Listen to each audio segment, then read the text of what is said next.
Friday, you bastard. How you doing? You're looking good. Me? Yes, I am. Well, thank you very much. And I feel good. Got my tiny hiney. I'm back at it, man. You look pretty. Hot damn, I look sweet.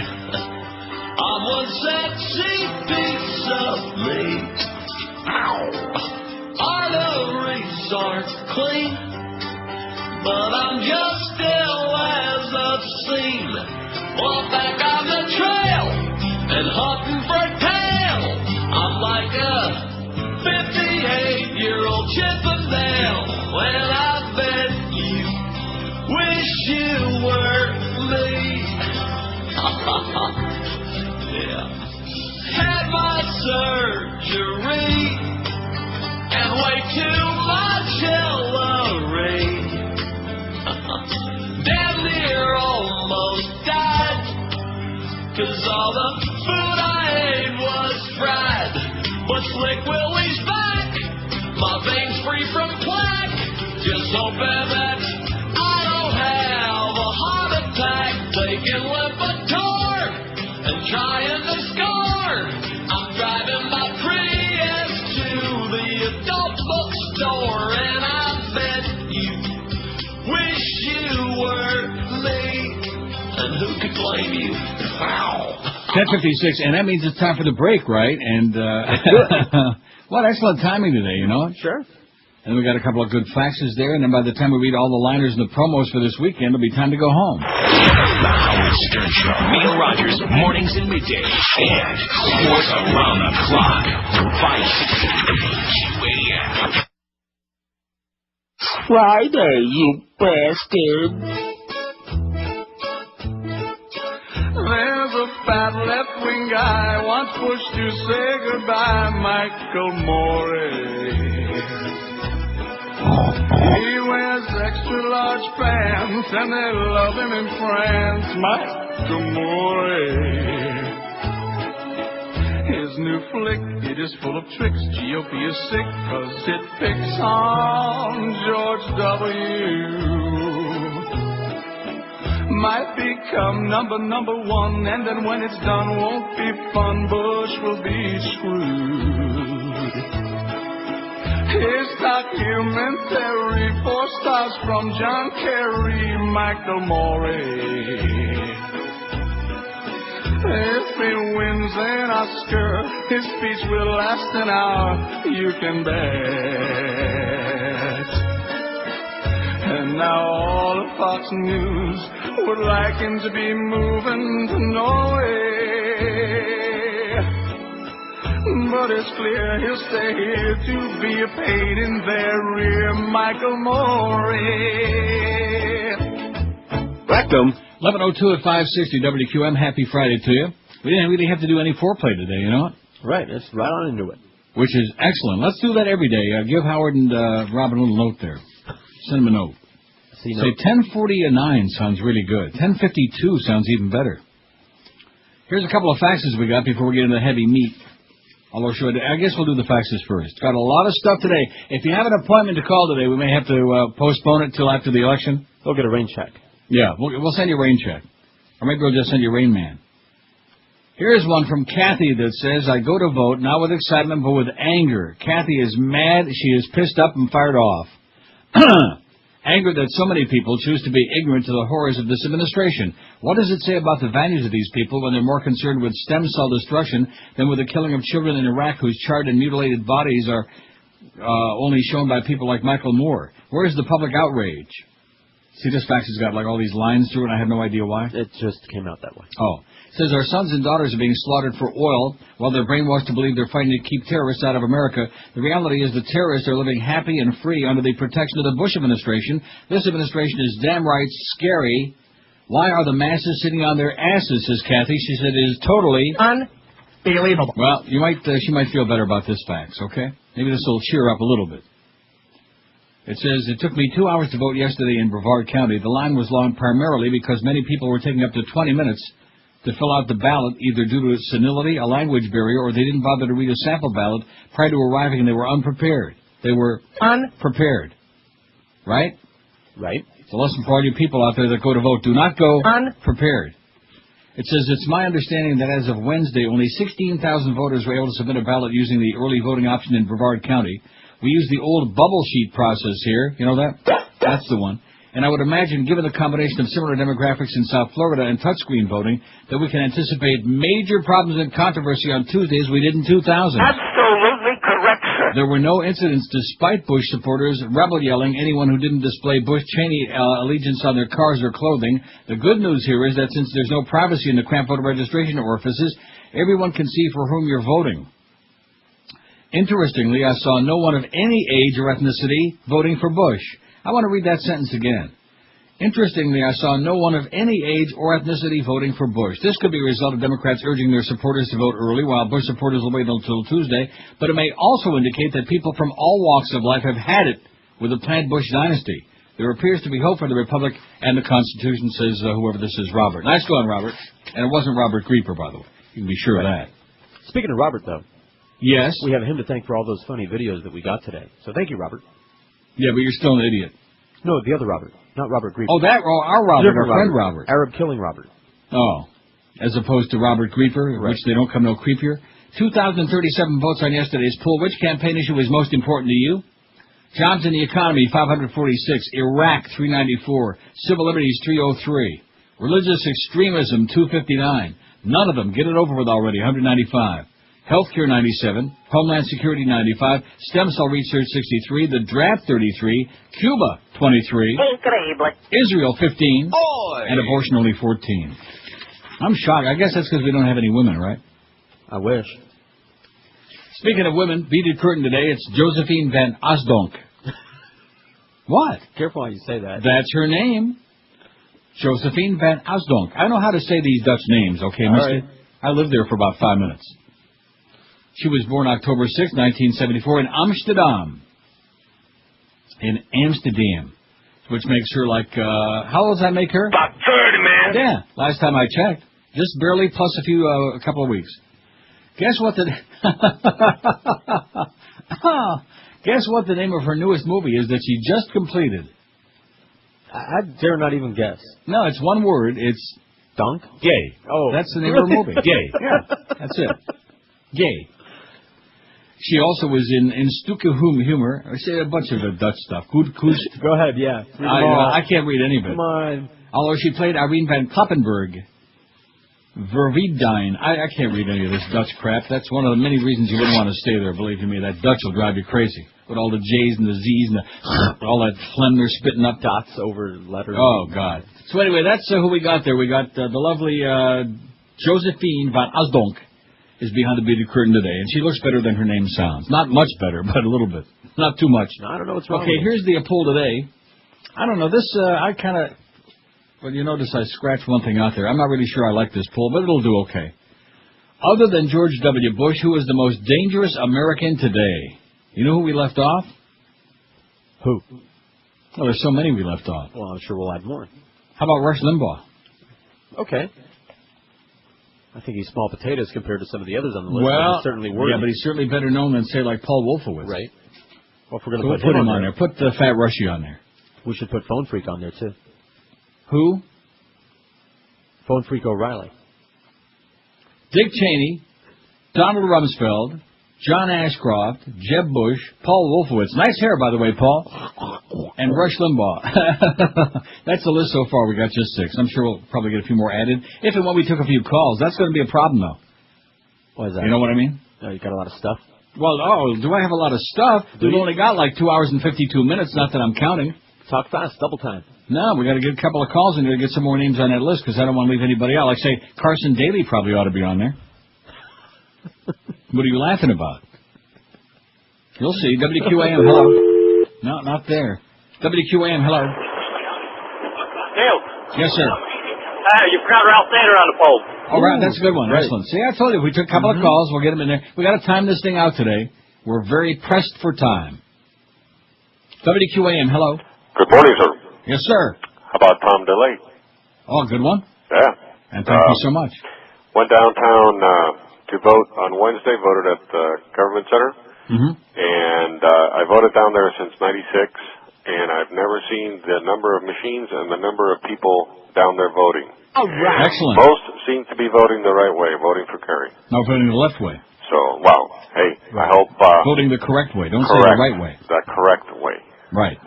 So, anyway, Tom DeLay is my guy. All right, thanks, Dangerous.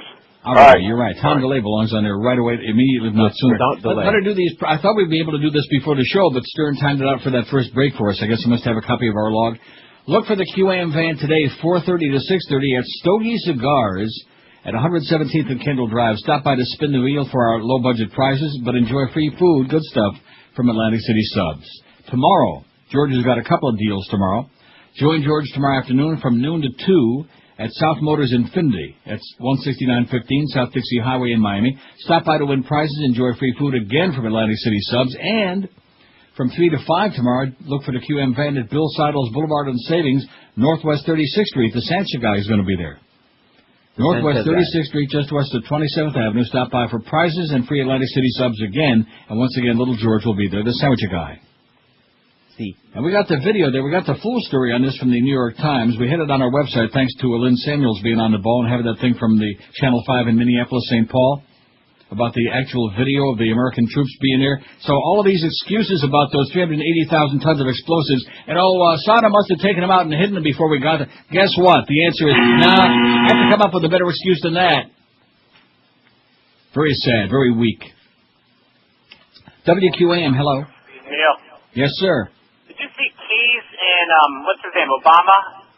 Their debate? Oh, they were debating? Oh, my God, that must have been like an elephant stepping on a fruit fly. It was great. That Obama, I really liked him. He's great. I think he ought to be replace John Edwards with Barack Obama, win by 40 points. I think so. But listen, is Keyes like a closet faggot or something? His daughter is. In fact, we had her picture on our website. His mannerism He's out of the closet. Right, his mannerism, his speech. Yeah. I swore he was like, if he had a dress to be a woman. Well, maybe he's got the gay genes in the family, you know? She got them from somebody. Yeah. I wonder which of the Cheneys has got the gay genes. If it's not Lynn, it must be Dick. The other one. Yeah. At any rate. Now, that's bad. Although, I want to remind you that the Cheneys do have a bulldog daughter named Mary Cheney, and Lynn wrote all of those lesbian novels back in the 80s that she tries to pretend she knows nothing about. Boy, of all of them, I mean, Dick Cheney's the biggest crook in the world, there's no question about that. But of all of them, she is the most hateful, obnoxious sow. Did you see her, all that righteous indignation about, he's a bad man. He's a bad man. He's a bad man. You phony with a bulldog daughter. Who the hell are you kidding, bitch? She is a snothead. Let's see. Rob says, please explain your opposition to Amendment 3. Seems like only the lawyers are against it because they'll lose money. I agree with all the others. Well, that's because Amendment 3 would protect the incompetent doctors. And the insurance companies. And the insurance companies. Both of these above. Okay, and we don't want to protect either one of them. If you get and nobody, well, I wouldn't say that because I haven't had really a horrendous experience, a couple of really close ones, but you got a bad doctor, man. Doctors, again, can destroy, they can take away your life. If you have a bad lawyer, unless you're on trial for your life, but other than that, generally speaking, bad lawyers can cost you some money, they can cause you some grief, but they're not going to cause you to die. Amendment 3 takes all the rights away from you, the patient, and puts it into the hands of the doctor. That is correct. Companies. You should be able to sue them for zillions. What's more important than your health, right? Right.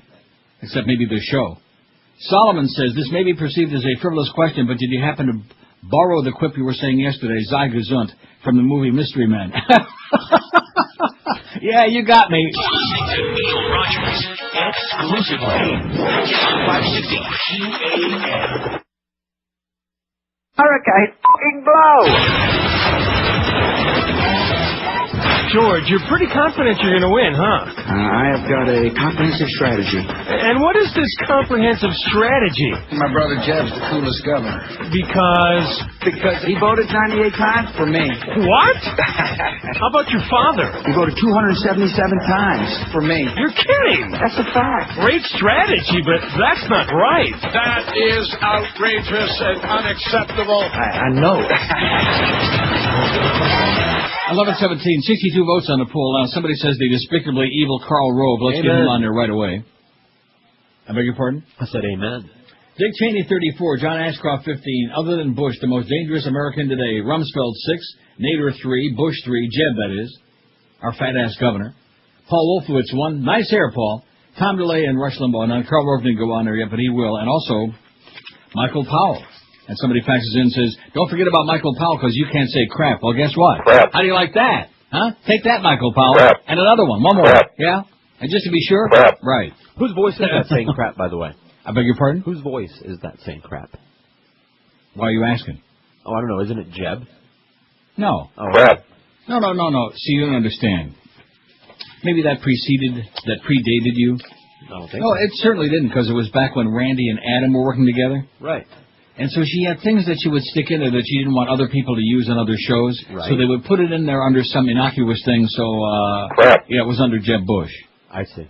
That's why it says Jeb Bush, although you notice it has a definite relationship. There's Bill Nelson. That's offer. Yeah, nice going, Bill, whatever the hell he was saying.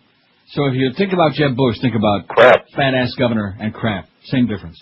Okay, anyway, let's get those names on. And now this, I don't want to waste any time on this because I'm going to get into the meat here in a second. All right. I'll be giving him a little chance. Oh, here's another fax from Peggy. She says, my son Philip is in a hospital today. His high point is that he'll be able to listen to you with his Walkman. Please could you put the lotion in the basket for him? He would love it. Well, right now I'll just play the clip and then we'll play the whole bit. How's that? Okay. It puts the lotion in the basket. Okay, get better, Philip. And it says, thank you very much. Love you, That's Peggy. fine. Yeah.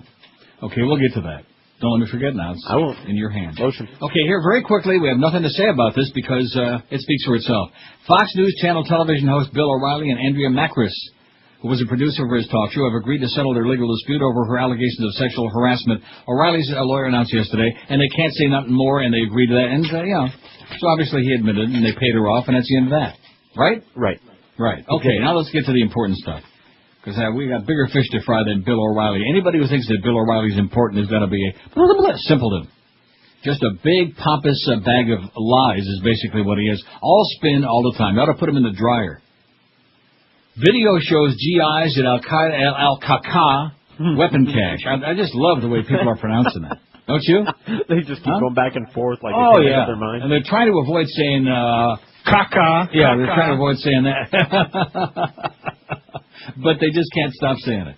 I mean, it's probably every reporter's dream to say caca on TV, you know. Anyway, here's the real story, and maybe they even knew that these videos existed.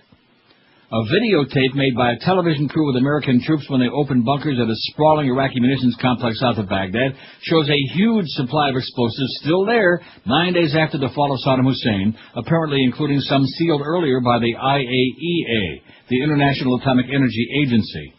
The tape, which was broadcast on Wednesday night by the ABC affiliate in Minneapolis, appeared to confirm a warning given earlier this month to the agency by Iraqi officials who said that hundreds of tons of high-grade explosives, powerful enough to bring down buildings or detonate nuclear weapons, had vanished from the site after the invasion of Iraq.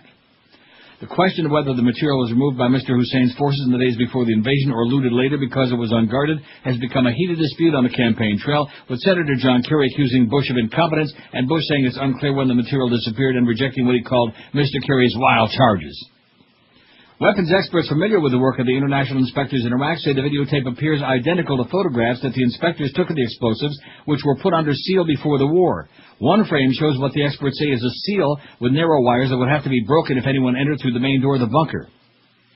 The agency said that when it left Iraq in mid-March, only days before the war began, the only bunkers bearing its seals at the huge complex contained the explosive known as HMX, which the agency had monitored because it could be used in a nuclear weapons program. It is now clear the program had ground to a halt. The New York Times and CBS reported on Monday that Iraqi officials had told the agency earlier this month that the explosives were missing and that they were looted after April 9, 2003, the day Baghdad fell. Last night, the Pentagon released a satellite image of the complex taken just 2 days after the inspectors left, showing a few trucks parked in front of some bunkers. It isn't clear they're the bunkers with the high explosives. All we're trying to demonstrate is that after the IAEA left and that the place was under Saddam's control, there was activity, said Lawrence DeRita, the Pentagon spokesman. You know which one he is? He's that tall liar. The one that was always sitting behind Rumsfeld? I see. It's not clear from the photo what activity, if any, was underway. On Thursday, a top Iraqi official said the interim government had spoken to witnesses who said the material was still at Al-Qaeda at the time Baghdad fell. The videotape taken by KSTP-TV, an ABC affiliate in Minneapolis-St. Paul, shows troops breaking into a bunker and opening boxes and examining barrels. Many of the containers are marked explosive. One box is marked Al-Qaeda State Establishment, apparently a shipping label from a manufacturer. The ABC crew said the video was taken April 18. April 18. The timing is critical to the debate in the presidential campaign. By the Pentagon's own account, units of the 101st Airborne Division were near Al-Qaeda for what Mr. DeRita said was 2 to 3 weeks starting April 10. Then they headed north to Baghdad, and the site apparently was left unguarded. By the time special weapons teams returned to Al-Qaeda in May, the explosives were apparently gone. How do you like that? The Minneapolis television crew was with an Army unit that was camped near Al-Qaeda. Members of the crew said. The reporter and cameraman said that although they were not told specifically that they were being taken to Al-Qaeda by the military, their videotape matches pictures of the site taken by UN weapons inspectors, according to weapons experts.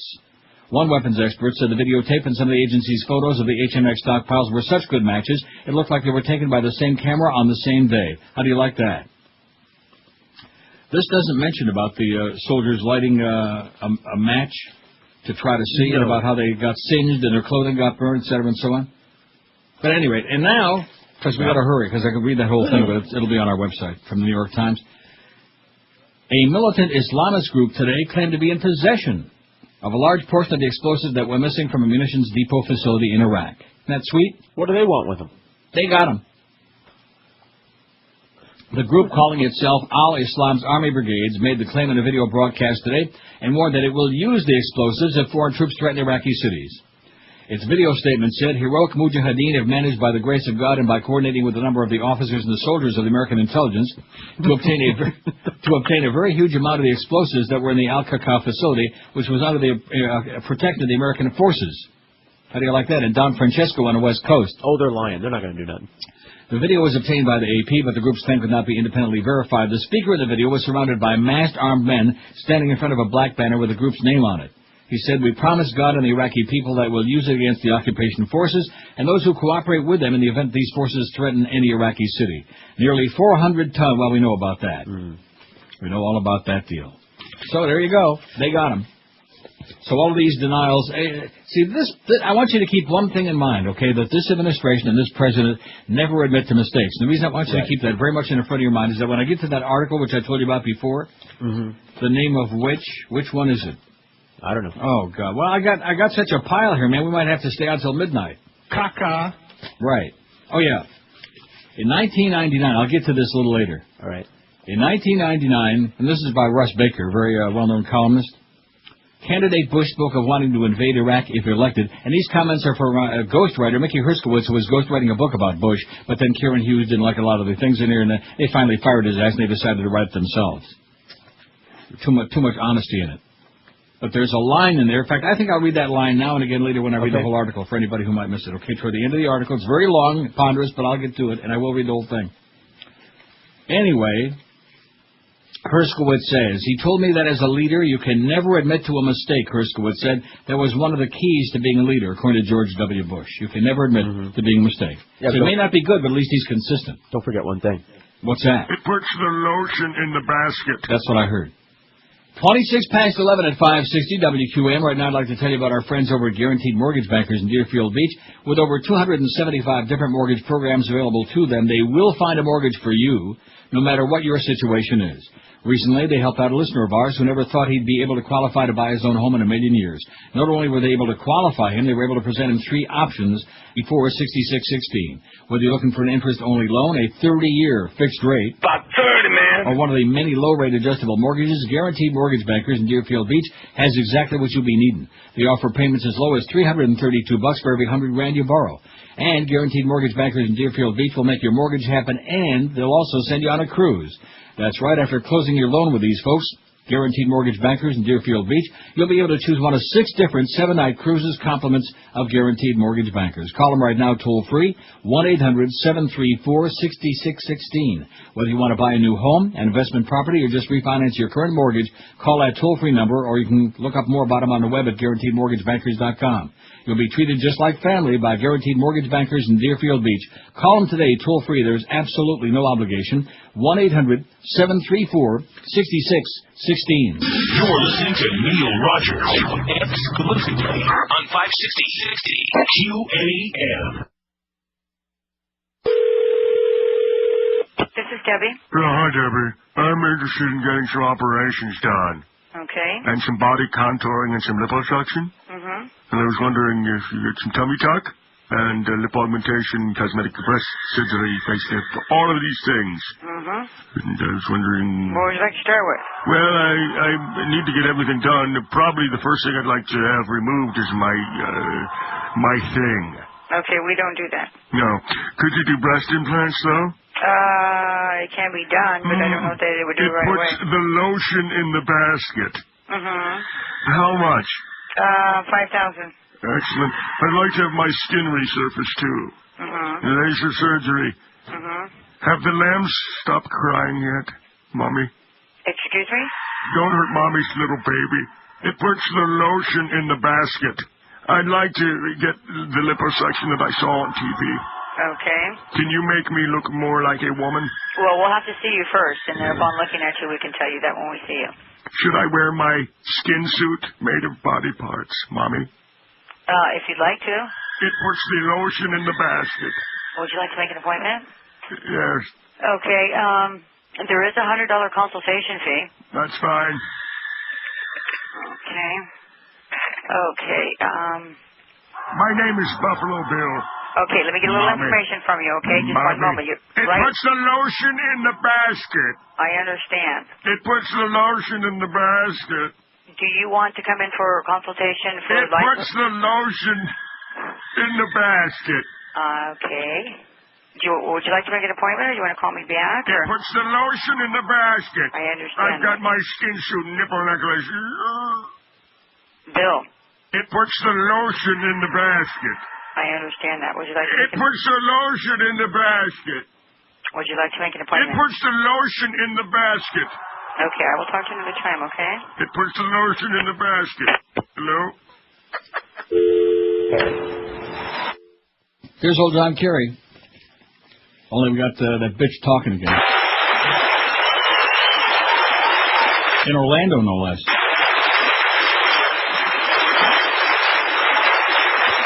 And that's just abroad. Where's abroad? At home. At home? George Bush looks at lost jobs, falling wages, and rising costs, and he tells struggling middle-class families that everything is just fine. Well, that's because for the powerful and the well-connected friends he spent the last 4 years fighting for, it really is the best economy of a lifetime. And now he's asking you to give him another 4 years so that he can keep giving those friends the same old special treatment they've gotten for the last 4 years. Well, that does not have to be our future. That may be George Bush's record, but it doesn't have to be America's future. And if we do our work, it won't be. Anyway, here's the original article from Channel 5 in Minneapolis, St. Paul about the weapons. I just wanted to get to that part about the lighting the... Well, I just want to read the whole thing. Okay. 5 Eyewitness News exclusive footage brings to light new questions about unguarded explosives in Iraq, and it goes on about Al-Qaeda on April 2003 visit. Our crews witnessed soldiers using bolt cutters to get into bunkers. Inside they found many containers marked explosives. At least one set of crates carried the name Al-Qaeda State Establishment. Military personnel told 5 Eyewitness News that the area visited was secured by an outside perimeter. Our crew said the area felt more like no man's land. At one point, there was a group of Iraqis driving around in a pickup truck, said former 5 Eyewitness News reporter Dean Staley. We were worried they might come near us. Photojournalist Joe Caffrey recalls seeing Iraqis watching them as they went through the bunkers. As his crew and the troops from the 101st departed each bunker, they left them open. It didn't appear that this was being secured in any way, said photojournalist Joe Caffrey. It was several miles away from where military people were staying in their tents. Caffrey also recalls overhearing a military briefing after curious soldiers had encountered another bunker. Apparently, 2 soldiers had gone into these bunkers, lit a match for a light, and the fumes or powder, whatever it was, exploded and burned their clothes off, he said. Shortly thereafter, everyone was told to stay away from these bunkers. Another bunker encountered by the 101st Airborne and the 5 Eyewitness News crew was locked with chains and a seal left by inspectors from the IAEA. According to the IAEA, the seal marked a facility suspected of holding dual-purpose materials that could be used to produce nuclear weapons. How do you like that? They damn near fried themselves in there. Don't light a match in the middle of all that explosive crap. All you kids out there, next time you go and see a whole bunch of explosive, don't be lighting a match to see where you're going. Just run the other way like hell. Now, more bad news. Boy, this stuff is all mounting like crazy the last few days, and nothing could make me happier, you know it? Except maybe a really good result on Tuesday. But for the time being, And Chris Matthews, you're an idiot, baby. Man, you talk about a waffler. You couldn't believe the sounds he was making last night. I've never seen anybody in my life waffle like Chris Matthews on MSNBC. No wonder nobody watches that crap. The FBI has begun investigating whether the Pentagon improperly awarded no-bid contracts to Halliburton, no less, seeking an interview with top Army contracting officer and collecting documents from several government orifices. The line of inquiry expands an earlier FBI investigation into whether Halliburton overcharged taxpayers for fuel in Iraq, and it elevates to a criminal matter the election year question of whether the Bush administration showed favoritism to Vice President Dick Cheney's former company. That's the same Vice President Dick Cheney that's got that bull-dyke daughter Mary, by the way. Oh, yeah. She's fair gay. FBI agents this week sought permission to interview Bunatine Greenhouse, better known as Bunny. In fact, we had that story on Wednesday, I do believe. I was talking about old Bunny. To interview Bunatine Greenhouse, the Army Corps of Engineers Chief Contracting Officer, who went public last weekend with allegations that her agency unfairly awarded KBR, Kellogg Brown and Baby Ruth, a Halliburton subsidiary, no-bid contracts worth billions of dollars for work in Iraq, according to documents obtained by the A&P. Asked about the documents, Greenhouse's attorney said yesterday their client will cooperate, but that she wants whistleblower protection from Pentagon retaliation. In other words, she would like to stay alive as opposed to the alternative, is what she's trying to say. I think the FBI interview request underscores the seriousness of the misconduct, and it also demonstrates how courageous Ms. Greenhouse was for stepping forward, says Stephen Cohn, one of her attorneys. The initiation of an FBI investigation by awarding to Kellogg Brown and Root, a subsidiary of Halliburton, a 5-year contract when even emergency rules call for only 1-year deals. Why put a 5-year contingency on it if it's going to be a compelling emergency, said Cohn. There was no reason to believe the emergency would last more than a year. CBS News correspondent Wyatt Andrews reports Greenhouse also charges that KBR negotiators improperly stayed in the room while government officials discussed the deal, a conflict, she says, with usual practice of excluding contractors who prepare cost estimates. And when Greenhouse continued to fight the no-bid contracts, Cohn says the Army threatened her job. FBI agents also recently began collecting documents from Army offices in Texas and elsewhere to examine how and why Halliburton got the no-bid work. Well, we all know the answer why. And how? Huh? I mean, what a silly question. Why?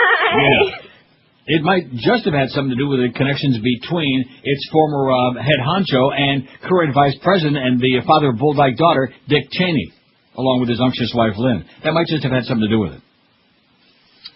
Now, we want to talk about those absentee ballots and the fact that they're renaming again. If you live to be 10,000, man, you'll never see such incompetence as you see in Florida. It's just unbelievable is what it is. Unbelievable. You would have thought with the crap that we went through 4 years ago that every T would have been crossed, every I would have been dotted. There wouldn't have been a chance for even the slightest bit of impropriety, of missing ballots, of anything. You would have thought that and of course with Miriam Elephant having her fat ass kicked out of there, you would have thought that Brenda Snipes and her cronies in there would have had this thing, and Teresa LaPour also in Palm Beach. You see, when you keep putting incompetent people in charge, guess what happens? They keep screwing it up. What a surprise. You're listening to Neil Rogers exclusively on 560 QAM. Rogers, God. I can't find the flu shot. Everywhere I go, the doctor says he can't give one to me. My head's already heavy as lead. Hope this ain't the year I drop dead. I can't find the flu shot. Wonder if some little goober has it for sale on eBay. I wish I had asthma or was old. Heaven help me if I get a cold. I'm drinking lots of liquids, washing my hands and trying hard to stay healthy. I'm taking 5,000 milligrams of vitamin C. I bought 100 cans of chunky chicken soup to help me to stay alive. At this rate, I'll be dead in 3 days or at most 5. I'm dying over here. All right, easy with the sneezing all over the place. I need a flu shot. I'm so sick. No, you're too young. What? I'm 30 years old. That's too young for a flu shot. How old do you have to be to get a flu shot? Hey, haven't you heard? There's a shortage, buddy. But I need it bad. Yeah, a lot of people need it, they're not going to get it. Hey, but they're sneezing all over me. But I need my flu shot really, really bad. You know what? I need a new Maserati. It ain't going to happen. I'll give you $5,000 for a flu shot. Take your drippy nose out of here, Bobo. I'm gonna die! Achoo! I can't find the flu shot. Only hopping snot, I better make sure my will's up to date. 'Cause I fear this year it is too late, and I might wind up in a wooden crate. I can't find the flu shot. Wonder if some little goober has it for sale on eBay. I wish I had asthma or was old.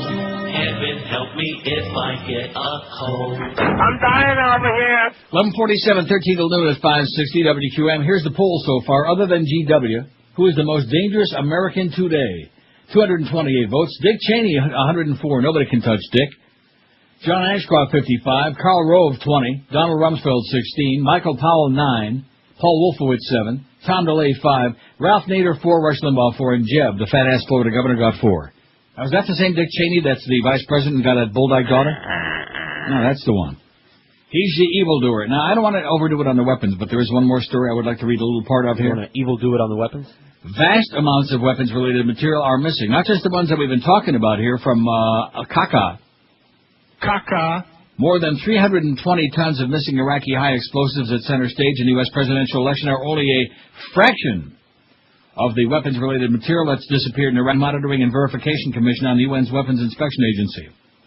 The CIA has convened a mini task force of experts to assess precisely what equipment is gone and what threat it could pose if it fell into the wrong hands, said two U.S. officials. In a new disclosure, the senior U.S. military officer and another U.S. official who also spoke on condition of not being identified because of the sensitivity of the matter, said that an Iraqi working for U.S. intelligence alerted U.S. troops stationed near the Al-Qaeda weapons facility that the installation was being looted shortly after the fall of Baghdad, April 9, 2003, shortly after the fall of Baghdad. But, they said, the troops took no apparent action to halt the pillaging.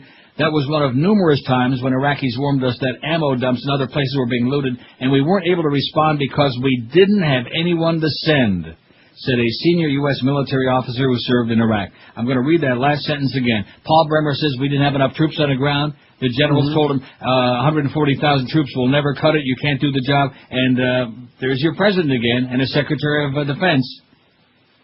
That was one of numerous times when Iraqis warned us that ammo dumps and other places were being looted, and we weren't able to respond because we didn't have anyone to send, said a senior U.S. military officer who served in Iraq. And what irony it is that Americans and others are being killed, are being slaughtered, being butchered with material that we could have confiscated, or at the very least secured. Now, compounding these series of gaffes of the last 48 hours, and it seems to be continuing through the weekend. I don't see any. It's like a little hole in the Titanic that just kept getting bigger and bigger. They've sprung a gigantic leak.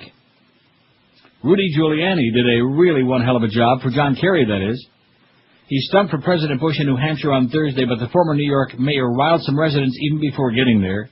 In a morning TV appearance, Giuliani criticized Democrat John Kerry for blaming President Bush for the disappearance of hundreds of tons of explosives in Iraq.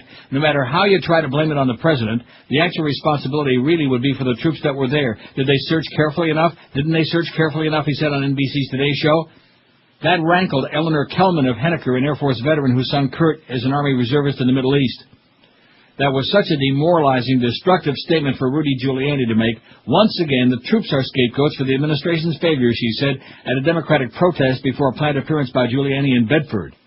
As Kellman was speaking out, Giuliani was at a GOP event in Guilford. There, he said, in blaming Bush for the missing explosives, Kerry himself was implicitly blaming the troops, which is exactly what Giuliani said on Today yesterday morning. Giuliani said the country must continue on the offense against terrorists and stop them before they kill more of us. Oh, brother. See, this one really caught them with their pantaloons down around their ankles. You got it? Got it. Because they can't. And, of course, the president, they asked him 80 zillion times if he would take the blame for it. He still won't say it. He still beats all around the bush. And when they're asking some of his henchmen on there, who keep appearing on these talking head shows, bada-beep, bada-boop, bada-boop, he just won't take the blame for it. And then they started talking about Clinton did this and Clinton didn't do that. Well, is that an answer to the question? No. No. And it goes back to that sentence again in that story that I'll get to soon, in time. Herskowitz said, Bush told me that as a leader you can never admit to a mistake. That was one of the keys to being a leader. Stubborn, always right, never make mistakes, always, the buck stops any place but here. That's his motto.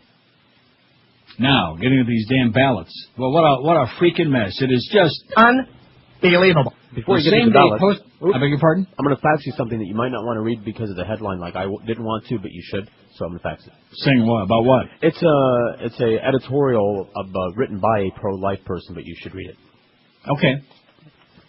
The same-day postal officials publicly denied responsibility for 58,000 missing absentee ballots. We're talking, of course, about an internal email sent by the South Florida district manager to his employees expressed concern that his staff was not handling ballots within the region properly. Oh, my freaking God. In the memorandum said October 26, Butch Parker also told his employees that staff seemed unaware of the procedures that should be taken when handling ballots. As of today, we have supervisors and employees that state they've never been made aware of the procedures to be used, Parker wrote to his employees. We continue to find absentee ballots mixed in with other classes of mail. The email stated that absentee ballots with improper postage sat idle in postal facilities instead of being returned to their sender. Although the ballots soon began trickling into elections officials, countless other voters continued to complain that they had not received the ballots they requested or that they arrived weeks after requesting them. Postal officials downplayed the email on Thursday, saying Parker merely meant to stress proper procedure, yada, yada, yada. It was an effort to make certain that everybody's pointing the finger. We didn't do it. The dog done it. Don't you think the dog did it? It was the dog. I believe it. We have employees that we assign to handle the absentee ballots that come in. Enola Rice, spokeswoman for the Postal Service's South Florida District, said, so all the absentee ballots that are received by the Postal Service are processed and delivered immediately. This week, Broward officials, as we know, scrambled to solve the problem by resending the ballots to voters who hadn't received them. They reiterated, however, that nothing on their end was to blame.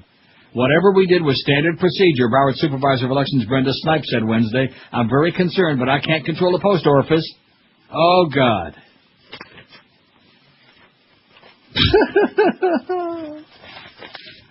And it's only Friday. What are you worried about? The election's not until Tuesday.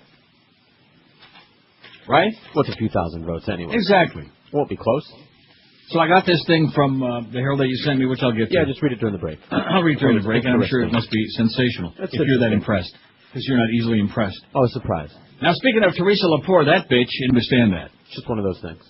Amid a throng of complaints about an absence of absentee ballots, Palm Beach County Supervisor of Elections, the obnoxious bitch Teresa Lepore, agreed Thursday to rush them to some voters by overnight mail. You go, Teresa, far away, and don't come back. Lepore said she would expedite absentee ballots on a case-by-case basis. You're a case, all right, to local voters who are out of the county. Starting today, meaning today, Friday, voters can also send relatives or other representatives to pick up absentee ballots as state law allows within 4 days of the election. Absentee voting has become a crucible of the anxiety and anger surrounding the presidential election, the biggest since the 2000 contest put the process of voting under a political microscope. Among other changes in its wake, Florida dropped the requirement for voters to cite a reason for voting absentee, with both the Republican and Democratic parties encouraging members to vote early. An unprecedented number of voters have asked for absentee ballots this year. Lepore says her office already has mailed almost 115,000 compared to about 55,000 4 years ago. How do you like that? You just wait till you see that turnout on Tuesday, combined with what they've already had. In other words, the total voter turnout. And it's not because people are happy. You're listening to Neil Rogers exclusively on 560. This is Dick Cheney. I like to relax by having Mary Magdalene massage my balls while listening to the Neil Rogers 12 to 1 hour. In video stores now, the explosive Fahrenheit 711. Holy moly! What are you doing here? I want peanut butter and jelly. Yes. And yes, sir. They're okay. Yes, I'm sorry, I do not speak English. But I'm shut up. I isn't shut up. Is in this nature not shut up. Oh, Abu, give it up. Abu. You bastard. Fahrenheit 711. I want Jack Daniels. Rated C for convenience. 1201 at 560 WQM. Carl Rove is spelled with a K, by the way. In the Carl, that is. Okay, we'll change that. I just mentioned that. Why? You can't change that, can you? You can tell Eric to change it. We'll make him have Eric change it. Well, we don't want to look more stupid than we already do, okay? Carl with a K, as in KKK. Okay. Broward Elections Office activates absentee ballot hotline. I just want to pass this along in case anybody out there is mad as hell and getting sick and tired of getting jerked around. The Broward County Supervisor of Election yesterday morning activated an emergency telephone number for voters who request an absentee ballot but don't have it yet. 954-831-4000. You got it? Got it. Write it on your wrist. 954-831-4000. The hotline is open 9 a.m. through 5 p.m. Now let's see, today and tomorrow. It doesn't say anything beyond that. Absentee ballots that are mailed must be received no later than 7 p.m. on Tuesday, Election Day, to be counted. Voters may bring their absentee ballot to any of the branch offices or early voting sites by 6 p.m. on Monday, November 1. No general voting questions will be answered on the absentee ballot hotline. The Elections Office suggests voters needing general information go to the online to browardsoe.org. What the hell is SOE? Supervisor of Elections, I guess? Okay. browardsoe.org, or call 954-357-7061 for additional information. 954-357-7061. I'll stick that in my pile. Okay. Oh, and, an interesting thing. Yesterday, the talking heads on CNN, MSNBC, and the Bush people are making a big deal. Well, Kurt Schilling, the Red Sox, he endorsed Bush, blah, blah, blah, blah. And after they interviewed him, he said, Kurt Schilling, who happens to be a born-again religious nut, okay? I just mentioned that in passing. So this idea that there was something really revelatory about a member of the world champion Red Sox, about their star pitcher endorsing President Bush, well, he happens to be a religious nut, okay? Oi! Isn't he campaigning with him? I beg your pardon? I think he's campaigning with him. Well, goody, gumdrop for him, okay? Shows you can't win them all, Kurt. Anthony says, can you add Michael Moore to your list? That way I can vote on your poll question. Now, what does that mean? Obviously, he's a Republican, so... Your biggest fan, Anthony? Hey, blow it out your ass, Anthony, okay? We love Michael Moore on this show. We're not putting him on there. He's not dangerous. He's a terrorist. He's one of the few hopes that we got. Look for the QM van today, 4:30 to 6:30 at Stogie Cigars. Careful when you light up. At 117th and Kendall Drive, stop by to spin the wheel for prizes. Enjoy free food from Atlantic City Subs. Then George has got a doubleheader tomorrow. Join George noon to 2 at South Motors Infinity at 16915 South Dixie Highway in Miami. Stop by to win some really embarrassing low-budget prizes and enjoy, again, free food from Atlantic City Subs. And then 3 to 5, look for the QM van at Bill Seidel's Boulevard of Savings. George will be there, Northwest 36th Street, just west of 27th Avenue. More crappy prices and more delicious sandwiches from Atlantic City Subs. I would be surprised if you have some of the same Hazard stopping by at all 3 appearances. Wouldn't doubt it. Today and tomorrow, just to get the free food. I hate to do this because it takes me back in the day when I was doing no calls at all. We took a couple of calls early, right? Right. They were great. But I have no time. I'm sorry. We only have an hour and 56 minutes, not that I'm counting. And as a result, I've got just too much important stuff here. We could take one real quick one, like WQAM, hello. Okay, and like I said, we don't have time. That was great. Perfect. Yes. Get C-SPAN in to get that call, please. Right. Overwhelming numbers of Broward County Democrats have turned out to vote early in next week's election in what analysts say could be a bad sign for President Bush's chances to win the state of Florida, says the Sun Sentinel today. Senator Kerry's campaign has pressed hard to get voters to the polls early in Broward's Democratic strongholds, knowing it must run up huge numbers here to offset Republican areas in northern and central Florida. As of yesterday morning, more than twice as many Democrats as Republicans had either voted at early voting sites or returned absentee ballots in Broward. How do you like that? The success of the Kerry Get Out the Vote drive is raising the stakes for local Democratic officials to fix problems that threaten to dampen the turnout. Well, we know about those absentee ballots. It's anyway. This makes it an extremely competitive situation in the state, said Mitch Caesar, chairman of the Broward County Democratic Party. We're on target for where we hoped we would be. People are so upset and distraught by the last 4 years of this president, they want to exercise their constitutional right to vote as soon as possible. In addition to which, I'm sure there were a lot of people pissed up and fired off about the fact that Florida was stolen from us last time, right in broad daylight. Even just in Jacksonville, anybody knows, with the thousands, 12 or 16,000 votes that were not counted in Jacksonville, black voters disenfranchised, and supposedly Bush won by 537 thanks to your fat-ass crook governor and his girlfriend Catherine Harris, and now we got this Glenda in the hood. Oh, brother, where do they find these? I think they must have a cloning factory. They're supposed to be against cloning. I think they're stamping these bastards out. Don't you? Pre-election balloting has long been a boon to the Republican Party. To counter that this year, Democratic campaign strategists targeted key bases among minority, senior citizen, and union groups. Kerry, Bush, and their surrogates repeatedly have come to South Florida over the past 2 weeks to tout early voting, and we saw Kerry was in Orlando only moments ago, and he's going all over the state today. The Democrats' biggest success has been getting their base to cast ballots at the 14 early voting centers since they opened October 18. Although Democrats account for half of all registered voters in the county, they comprised more than 60% of the 95,000 people who voted early. Democrats are also outpolling Republicans in absentee balloting by margins of more in line with registration. More than 29,000 registered Democrats have mailed an absentee ballot so far, compared with 20,000 Republicans. Florida Republican Party advisor Mindy Tucker Fletcher downplayed the numbers, saying, "It was no surprise the Democrats are doing so well in early voting in Broward. It's a Democrat county," she said. "The question is how many are legal votes." Oh, God. Oh, brother. How many are legal votes that we're not going to have to challenge to make sure that they won't be counted? Jim Kane, a bipartisan local pollster and editor of the Florida Voter newsletter, sees the trend as an early indicator that Kerry is on track to get the numbers he needs out of Broward. In 2000, Democratic presidential candidate Al Gore carried Broward by a 210,000 vote margin, only to lose the state, as we know, allegedly by 537. The Republicans are getting their butts kicked on getting the out the vote, Kane said. The Democrats are doing a much better job, and that doesn't bode well for Bush on Election Day. As many as a quarter of the county's million registered voters will likely cast ballots before Tuesday, based on current trends. Elections officials are scrambling to deal with a crush of voters that threaten to turn the vote into another fiasco, as we know. Nice going, Brenda. You go, girl. She's on top of it, right? Oh, yeah. She is, well, I don't want to say it. Now. Yeah, don't.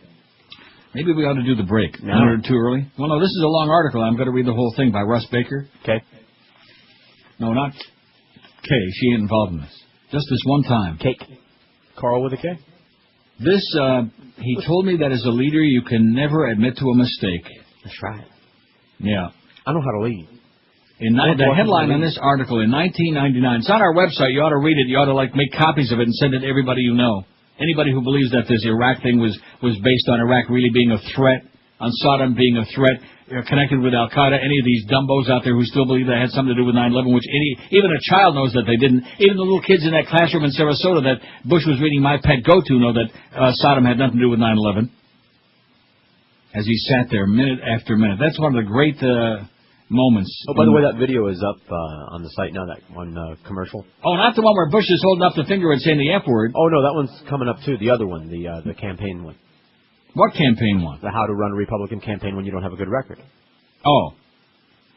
Anyway, the headline in this article, in 1999, candidate Bush spoke of wanting to invade Iraq if elected, by Russ Baker. So we'll do the break, and I'm going to read the whole thing. And if you don't like reading, the Rush is on right now. You can listen to him pontificate and pop a couple of pills, or you can always hear Al Franken. You're listening to Neil Rogers, exclusively. QAM. God.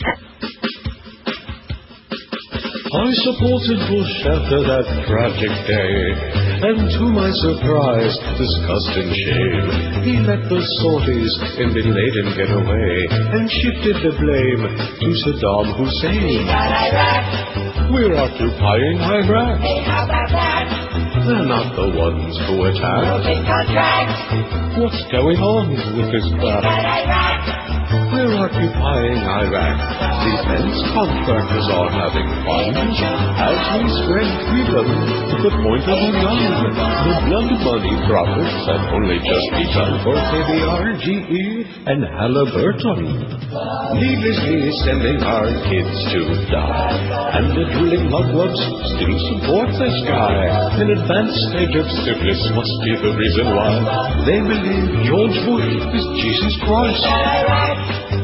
We're occupying Iraq. Hey, how about that? They're not the ones who attacked. What's going on with this crap? We're occupying Iraq. Boy, George, why do you take so many vacations? You know, it's hard work. It's hard work. Everybody knows it's hard work. We've done a lot of hard work. I see on the TV screens how hard it is. Yeah, 12:15 at 560 WQM. Russ Baker writes, in 1999, candidate Bush spoke of wanting to invade Iraq if elected.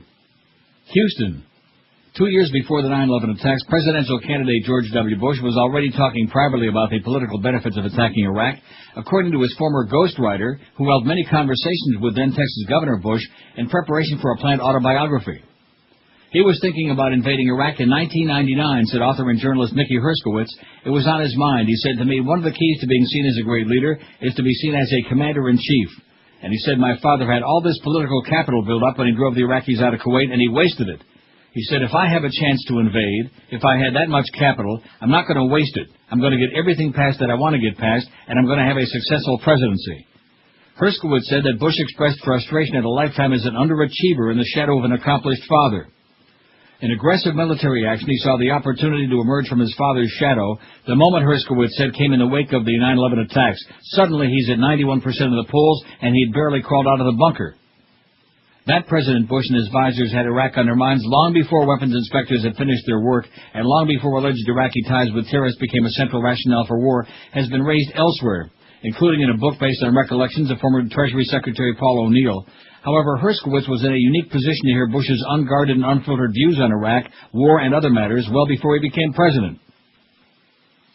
In 1999, Herskowitz struck a deal with the campaign of George W. Bush about a ghostwritten autobiography which was ultimately titled A Charge to Keep, My Journey to the White House, and he and Bush signed a contract in which the two would split the proceeds. The publisher was William Morrow. Herskowitz was given unimpeded access to Bush, and the two met approximately 20 times so Bush could share his thoughts. Herskowitz began working on the book of May in 1999 and says that within 2 months he had completed and submitted some 10 chapters, with a remaining 4 to 6 chapters still on his computer. Herskowitz was replaced as Bush's ghostwriter after Bush's handlers concluded that the candidate's views and life experiences were not being cast in a sufficiently positive light. According to Herskowitz, who has authored more than 30 books, many of them jointly written autobiographies of famous Americans in politics, sports, and media, including that of Reagan advisor Michael Deaver, Bush and his advisors were sold on the idea that it was difficult for a president to accomplish an electoral agenda without the record-high approval numbers that accompany successful, if modest, wars. The revelations on Bush's attitude toward Iraq emerged recently during 2 taped interviews of Herskowitz, which included discussion of a variety of matters, including his continued closeness with the Bush family, indicated by his subsequent selection to pen an authorized biography of Bush's grandfather, written and published last year with the assistance and blessing of the Bush family. Herskowitz also revealed the following. In 2003, Bush's father indicated to him that he disagreed with his son's invasion of Iraq. Bush admitted that he failed to fulfill his Vietnam-era domestic National Guard service obligation, but claimed that he had been excused. Bush revealed that after he left his Texas National Guard unit in 1972 under murky circumstances, he never piloted a plane again. That cast doubts on the carefully choreographed moment of Bush emerging in pilot's garb from a jet on the aircraft carrier USS Abraham Lincoln in 2003 to celebrate mission accomplished in Iraq. The image instantly telegraphed around the world, and subsequent hazy White House statements about his capacity in the cockpit created the impression that a heroic Bush had played a role in landing the craft. Bush described his own business ventures as floundering before campaign officials insisted on recasting them in a positive light. Throughout the interviews for this article and in subsequent conversations, Herskowitz indicated he was conflicted over revealing information provided by a family with which he has longtime connections, and by how his candor could comport with the undefined operating principles of the as-told-to genre. Well, after the interviews in which he expressed consternation that Bush's true views, experience, and basic essence had eluded the American people, Herskowitz communicated growing concern about the consequences for himself of the publication of his remarks, and said that he'd been under the impression he would not be quoted by name. However, when conversations began, it was made clear to him that the material was intended for publication and attribution. A tape recorder was present and visible at all times. Several people who know Herskowitz well addressed his character and the veracity of his recollections. I don't know anybody that's ever said a bad word about Mickey, said Barry Silverman, a well-known Houston executive and civic figure who worked with him on another book project. An informal survey of Texas journalists turned up uniform confidence that Herskowitz's account as contained in this article could be considered accurate. One noted Texas journalist who spoke with Herskowitz about the book in 1999 recalls how the author mentioned to him at the time that Bush had revealed things the campaign found embarrassing and didn't want in print. He requested anonymity because of the political climate in the state. I can't go near this, he said. According to Herskowitz, George W. Bush's beliefs on Iraq were based in part on a notion dating back to the Reagan White House, ascribed in part to now Vice President Dick Cheney, chairman of the House Republican Policy Committee under Reagan. Start a small war, pick a country where there's justification you can jump on, go ahead and invade. Bush's circle of pre-election advisors had a fixation on the political capital that British Prime Minister Margaret Thatcher collected from the Falklands War. Said Herskowitz, they were just absolutely blown away, just enthralled by the scenes of the troops coming back, of the boats, people throwing flowers at Thatcher, and her getting these standing ovations in Parliament, making these magnificent speeches. Republicans, Herskowitz said, felt that Jimmy Carter's political downfall could be attributed largely to his failure to wage a war. He noted that President Reagan and President Bush's father himself had, besides the narrowly focused Gulf War I, successfully waged limited wars against tiny opponents, Grenada and Panama, and gained politically. But there were successful small wars, and then there were quagmires, and apparently George Herbert Walker Bush and his son did not see eye to eye.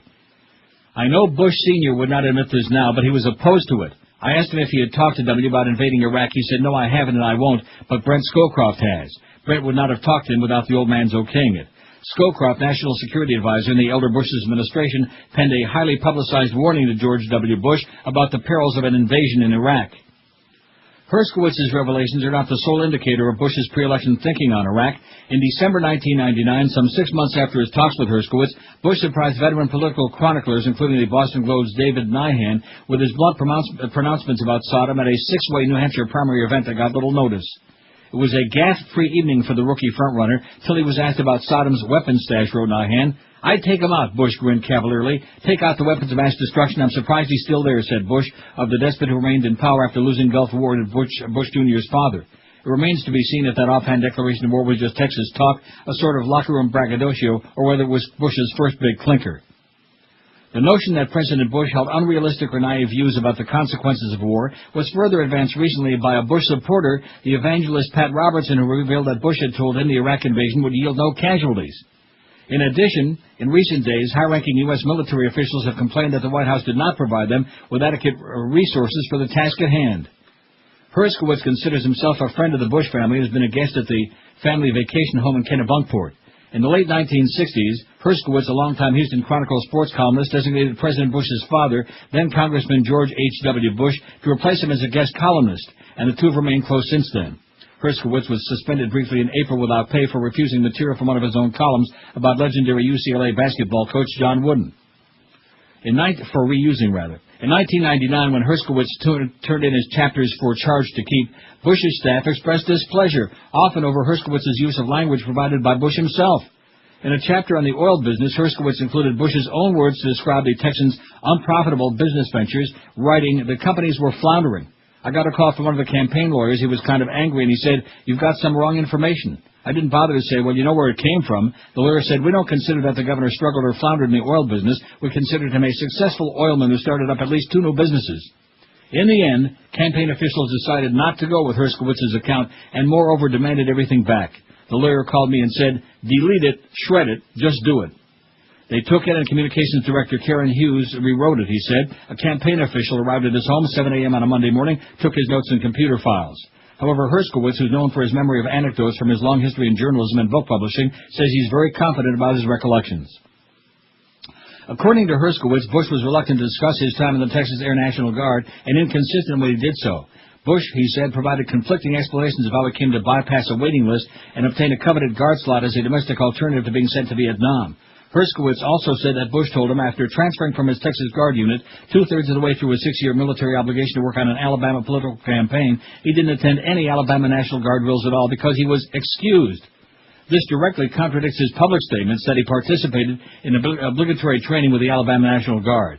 Bush's claim to have fulfilled his military duty has been subject to intense scrutiny. He's insisted in the past that he did show up for monthly drills in Alabama, though commanding officers say they never saw him, and no guardsmen have come forward to accept substantial rewards for anyone who can claim to have seen Bush on base.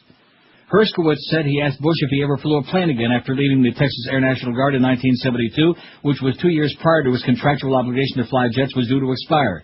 He said Bush told him he never flew any plane, military or civilian, again. That would contradict published accounts in which Bush talks about his days in 1973 working with inner-city children when he claimed to have taken some of the children up in a plane. In 2002, 3 years after he'd been pulled off the George W. Bush biography, Herskowitz was asked by Bush's father to write a book about the current president's grandfather, Prescott Bush, after getting a message that the senior Bush wanted to see him. Former President Bush just handed it to me. We were sitting there one day, and I was visiting him there in his office. He said, "I wish somebody would do a book about my dad." He said to me, "I know this has been a disappointing time for you, but it's amazing how many times something good will come out of it." I passed it on to my agent. He jumped all over it. I asked Bush Sr., "Would you support it and give me access to the rest of the family?" He said yes. That book, Duty, Honor, Country, The Life and Legacy of Prescott Bush, was published in 2003 by Routledge. If anything, the book has been criticized for its over-reliance on the Bush family's perspective and rosy interpretation of events. Herskowitz himself is considered the ultimate as-told-to author, lending credibility to his account of what George W. Bush told him. Herskowitz's other books run the gamut of public figures, including the memoirs of Reagan aide Michael Deaver, former Texas Governor and Nixon Treasury Secretary John Connally, newsman Dan Rather, astronaut Walter Cunningham, and baseball greats Mickey Mantle and Nolan Ryan. After Herskowitz was pulled from the Bush Book Project, the biographer learned that a scenario was being prepared to explain his departure. I got a phone call from someone in the Bush campaign confidentially saying, "Watch your back." Reporters covering Bush said that when they inquired as to why Herskowitz was no longer on the project, Hughes intimated that Herskowitz had personal habits that interfered with his writing, a claim Herskowitz said is unfounded. Later, the campaign put out the word that Herskowitz had been removed for missing a deadline. Hughes subsequently finished the book herself.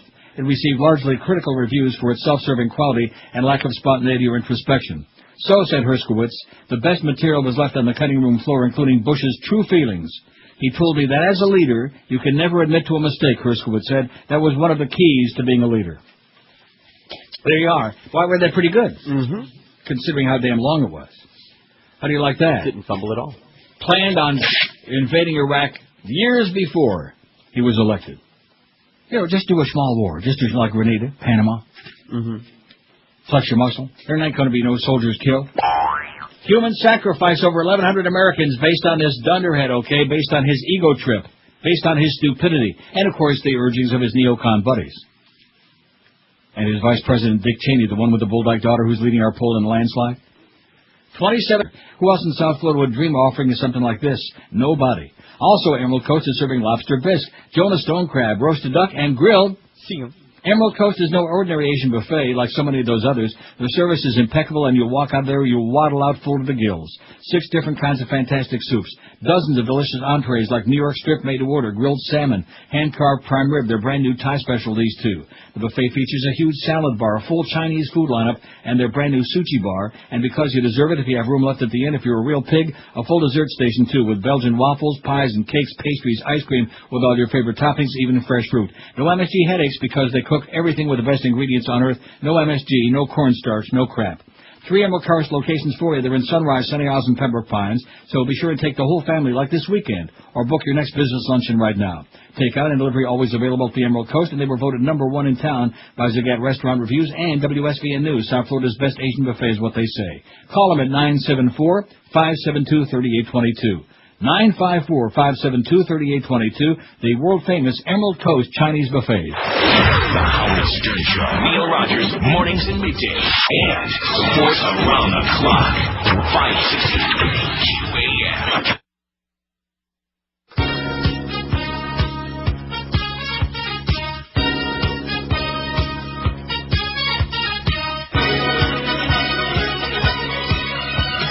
George Bush, live a place you can land so that you can avoid Vietnam. Now you said you served active duty just fine, but you be absent in your mind. George Bush, your position's at stake, 'cause John Kerry is out to seal your fate. It's those questions about the National Guard that might leave your reputation scarred. It's fun to say you're not AWOL, and you can prove you're not AWOL. What a funny thing the military can't find where you were in that 1 year's time. You partied and you went AWOL. Your daddy helped you go AWOL. If you'd only come clean with a story that's real, you might earn back voter appeal. 12:33, 27:01 at 560 WQ. Mad Dog at Gatsby's and Davy at 2. You got Geldy 4 to 7. Oh boy. And then you got the big 7 to 10. So plan on a lot of activities between 4 and 10. Republicans pressed to halt voter suppression efforts, with political analysts agreeing that voter turnout, especially of minority and youth voters, will likely determine the outcome of the election. Civil and human rights groups are pressing the Republican National Committee to call off plans aimed at discouraging people from casting ballots. You see, this is what really gets me. I mean, are black people really as stupid as they're trying to make you out to be? Twice as many blacks are going to vote for Bush this time as they did last time, when we've got it right there on the record, baby. This is one of their main strategies, is to keep you dark folks from voting at all. Keep as many of you from voting as you can. And you're going to reward them for what they did in 2000 and trying to do again now by voting for Bush? Anybody, like the guy, the caller called in yesterday, said any black person voting for Bush would have to be a crazy person or a multimillionaire. Or both. At a press conference held in front of Republican National Headquarters in Washington, D.C. yesterday, the Leadership Conference on Civil Rights, the country's largest civil and human rights coalition, demanded that Republican National Chairman Ed Gillespie ensure that the party does nothing to suppress the vote or try to intimidate voters, especially in minority communities. In state after state, Republican officials and operatives are working to deny American citizens the right to vote, charged LCCR Executive Director Wade Henderson. We're here today to ask the RNC chairman to put a stop to these activities. With the election just 4 days away, the polls showing a statistical tie, many veteran observers believe the outcome will depend on voter turnout. Analysts expect the turnout on Tuesday will exceed 2000's by a significant margin. According to Charlie Cook, often referred to as the pollster's pollster, if turnout is less than 115 million, Bush is likely to win. A turnout of more than 115 million will likely result in a Kerry victory. According to recent surveys, 8 in 10 African Americans support Kerry. Among Latinos, the margin is estimated at somewhat greater than 6 in 10. Among voters aged 18 to 29, Kerry also is doing well with about 60%. On the other hand, the same groups are those historically that have participated the least in major elections. So that's going to be their challenges to get all them expos and schvos out to vote. Except, of course, in Dade County. See. Your people. Sorry. Those old exilios. Booch, comunista, all that crap. Jimmy Breslin's got a good column. Gee, although I probably should read the one that you sent me now, right after that other one I just read. It was interesting. I'd never seen or heard that particular take. Okay, it's in the Herald. It's a article by Glenn Harold Stassen and Gary Crane. It says, I, Glenn, am a Christian ethicist and trained in statistical analysis. I'm consistently pro-life. My son David is one witness. For my family, pro-life is personal. My wife caught rubella in the 8th week of her pregnancy. We decided not to terminate, to love and raise our baby. David is legally blind and severely handicapped. He's also a blessing to us and the world. Gary Crane is an investigative journalist. We looked at the fruits of political policies more than words. We analyzed the data on abortion during the Bush presidency. There's no single source for this information. Federal reports only go to 2000, and many states don't report. But we found enough data to identify trends, and our findings are disturbing. Abortion was decreasing.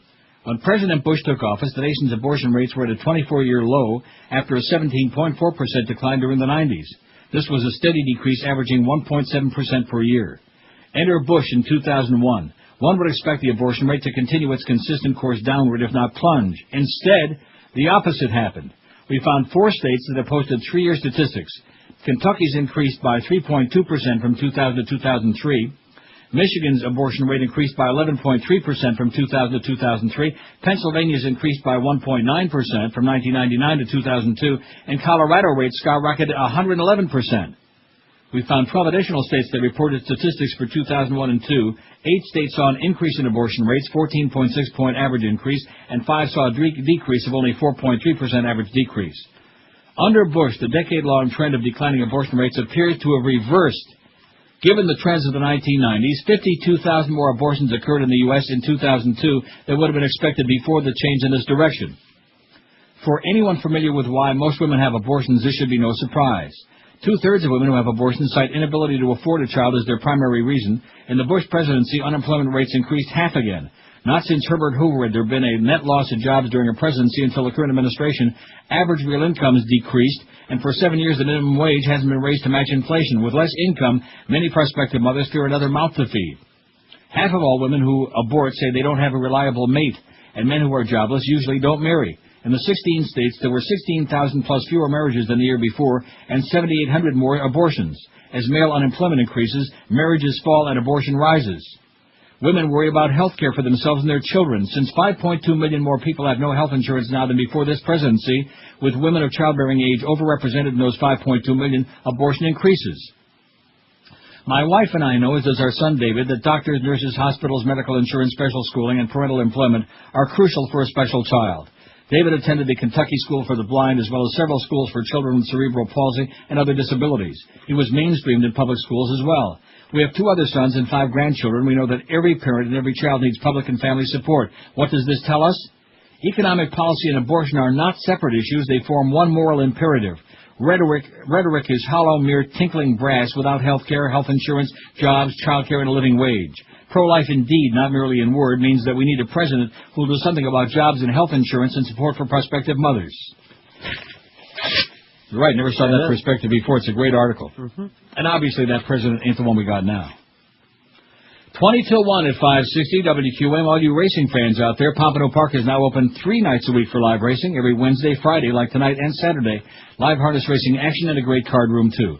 Live racing gets underway 7:25 each night, Wednesday, Friday, and Saturday, and the poker room is open from noon till midnight with tournament action every live racing day. Plus, Pompano Park is open 7 days a week with simulcasting, harness racing, thoroughbred racing, high-lie, you name it, starting at noon. Tomorrow, this Saturday, bring out the kids as Pompano Park is hosting their annual Halloween festival for kids aged 12 and under. There'll be a free costume contest starting at 6:30 with 4 bikes given away. They'll also have free goodie bags for the first 200 kids, free mini golf, a merry-go-round, live music, mini horse rides, clowns, games, and lots more. And don't forget to mark it on your calendar, on your sleeve. You only have around 960 hours left because before you know it, it's the first free spaghetti dinner of the season taking place at Pompano Park, Monday, December 6th. Write it down.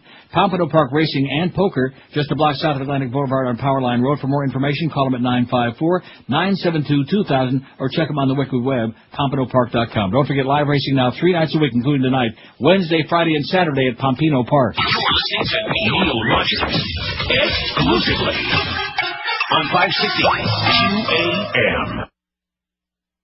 Only in the Banana Republic, baby. Only in Miami.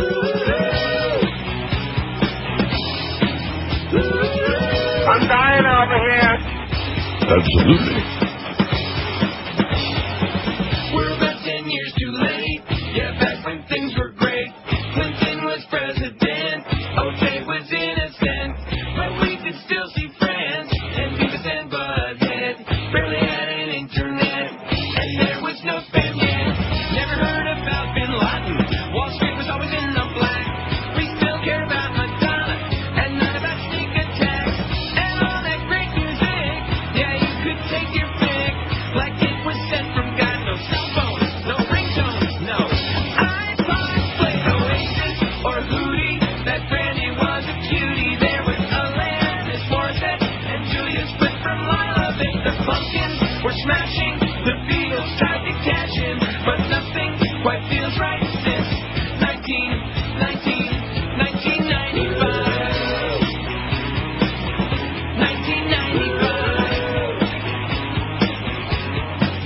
You know Mariah and Whitney, they beat the pants off Britney. No. We still had some geezers, but also there was Weezer, and we had Sophie B. Hawkins. Yeah, she was good for talking. I wonder if she survived past 1995. 12:45 at 560 WQM. Wait till you hear this. Your favorite retail outlet. Walmart. Does it again. You see the story? No. About the George Carlin book? No. Walmart, the nation's largest retailer, is refusing to sell comedian George Carlin's best-selling new book, When Will Jesus Bring the Pork Chops, in its stores because its cover makes fun of the Last Supper, a spokesman for Carlin said. But Walmart spokeswoman Karen Burke said the book was not being stocked in Walmart stores because the company felt it would not appeal to a majority of our customers. She added Walmart was selling the book online. Oh, this is the second time in a row they pulled this crap. Isn't that interesting? Yeah. It wouldn't appeal to a majority of their customers. So in other words, if only a minority of their customers wanted to go in there and buy it, that wouldn't be good enough. I guess every book that they put in there for sale has to appeal to a majority of their customers. Maybe they should take a poll before they put a book on the shelf. All that cheap Chinese crap appeals to the majority of their customers. I see. And, of course, the trailer trash that shop at Walmart. Here's one more good reason to just say no to Walmart, okay? Burke said 3,500 copies of the book sent mistakenly to Walmart stores had been returned to a distributor because they weren't ordered. Carlin spokesman Jeff Abraham said Walmart didn't like the book cover that shows the comedian in the setting of Leonardo da Vinci's Last Supper sitting next to an empty chair where Jesus sits in the painting. They didn't like the cover because it was a parody, Abraham said, adding, George attacks everything in his book, but it doesn't have any nude photos. He said he thought the title would offend everyone. A spokesman for Hyperion Books, which publishes When Will Jesus Bring the Pork Chops, wasn't immediately available for comment. Do you think they're kosher or what? Now, one of our Julios out there that's got a brain larger than his thing, obviously, sends a good fax. He says, it's a shame that we have no clue as to what we're doing in Iraq. That goes without saying. It gets even worse When you think about when we drop those so-called food parcel packages from our cargo planes, are we putting a psychological block in the subconscious of Iraqi people? First, let me describe a little something about those parcels. Each parcel is just a little bit larger than a Ziploc sandwich baggie. Each parcel is bright yellow in color, I'm guessing so the kids can see them in the desert. Also, an American flag emblem is displayed on the front of each package. The funniest part is the words printed on the packaging are, of course, printed in English because we know every Iraqi reads English. By now, you're probably wondering where this is going. He says, well, it would behoove the Iraqis to know that all the unexploded ordnance that come from our cluster bombs are of the same dimensions of the food parcel packages that were just described in the sentence right before this one. The only difference is that we don't put a flag emblem on these cluster bomb ordinances.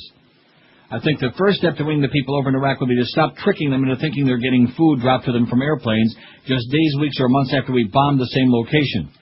Can you imagine some poor farmer comes across what he thinks is food, and all he gets is una bomba en la cabeza. La bomba en la cabeza. These are the types of deaths that aren't being reported in our media. I'd ask what can be done, but unfortunately we already know the answer. Nothing. Like William Holden said in Network, what do you want me to remember? This is, what do you want me to do? Nothing. When Howard Beale was yelling bullshit on the air again. Nothing. Jimmy Breslin writes, Jesus, God, I don't think since those days, since back in the day when we did those 7 months phoneless. Mm-hmm. But we had a couple of calls today. Yeah, we did.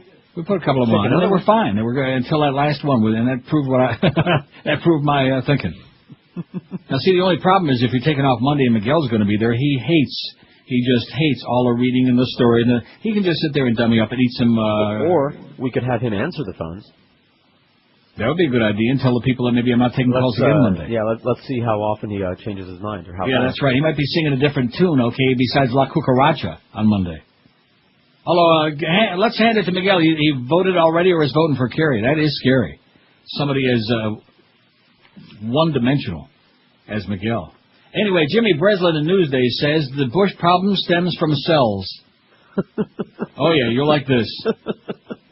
All politics is local. I'm sitting in a restaurant in Flushing Meadows on Tuesday night watching the lights of planes taking off from LaGuardia. I'm going to Cleveland to write about the election, I decide. A relation, Barbara Myers, had called from Cincinnati to say that there are computer telephone calls with Ed Cox saying to vote for Bush because he's best for Israel. That's wonderful. He was elected around here because he ran on race. The first time he ran a municipal race using capital punishment, he said you were allowed revenge. This lousiness worked. Now he's out campaigning for a right-wing Republican who's tried to bury this city. Now another plane with lights blazing races into the night. Jacksonville, I say to myself. They will settle Florida in Jacksonville. Koch is there in person, soon Giuliani. He became a national hero by living on television after the trade attack. He didn't pick up a piece of metal. He stayed far from fire. He went on TV day and night. He declared the attack site to be his personal property. He brought big names down to see it. Only big names. Nobody else was allowed. Now he campaigns for George Bush. Koch and Giuliani are at ease with Bush. There is not a non-white within a mile. I'll write of blacks in Jacksonville. And here at the microphone at this dinner in Flushing Meadows is Kathy Kinney, looking to be way younger than her 53 light hair. She was raffling off what she thought was the great prize of the night, stem cells. She and her fiancé, Seymour Feynman, have bought the stem cells from the stem cell registry in Phoenix. It was from a placenta a couple had given to the registry before their baby was born. How could you not be for it, she asked. Kathy Kinney's grandson, age 2, had just died. The funeral was on the next day, Wednesday. The mother told Kathy that she had to go to this dinner because it was her work. The stem cells from her dead grandson also had been saved. Sometime in the family or somewhere, the stem cells can be part of the baby's legacy, Kathy said. She was at a dinner of the Walter Kaner's Children Foundation. Kaner wrote a column at the old Long Island Press, and that paper was gone in the 70s, and Kaner's column is gone too, but he left a work that still goes on. Some from that old paper did pretty well. Not as much as Walter Kaner, whose foundation has helped children for decades. The dinner on Tuesday was at Terrace on the Park, and of her stem cells, Kathy Kinney announced, anybody with a half brain knows this is the future. She meant the one without the half a brain is George Bush. Somewhere out there on Tuesday night, and then last night as he'll be on all the nights left before this election, George Bush was in his shirt sleeves to look like a working man, and he flailed and whined and lied and lied. They're missing 400 tons of major explosives? What 400 tons?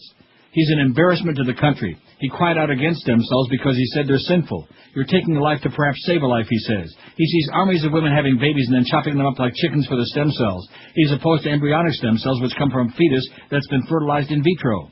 His wife says the stem cells couldn't save her father from Alzheimer's, which means nobody should have them. They get their views from Dust Bowl Bible left by Elmer Gantry. 50 years from now, people will look back on this year in America and be amazed that the country was run by an obvious nitwit. And when I got home on Tuesday night, my cousin Ryland Kelly called from Palo Alto, California, totally unexpected, telling me he had just attended a lecture by Paul Berg, a Nobel Prize-winning chemist. His lecture was on stem cell research, Rice said. He is part of getting this initiative on a ballot to raise money for stem cell research to replace the money that Bush has withheld.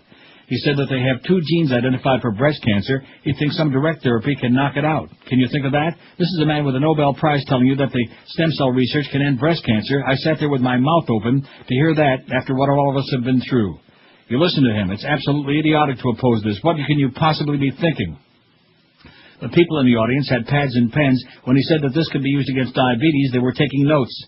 I guess everybody out there's got a daughter or son with diabetes. I wonder where Bush's family stands. And, of course, don't forget about Cheney's family, because they got a daughter who may not have diabetes, but she's a bulldog. I could cure that.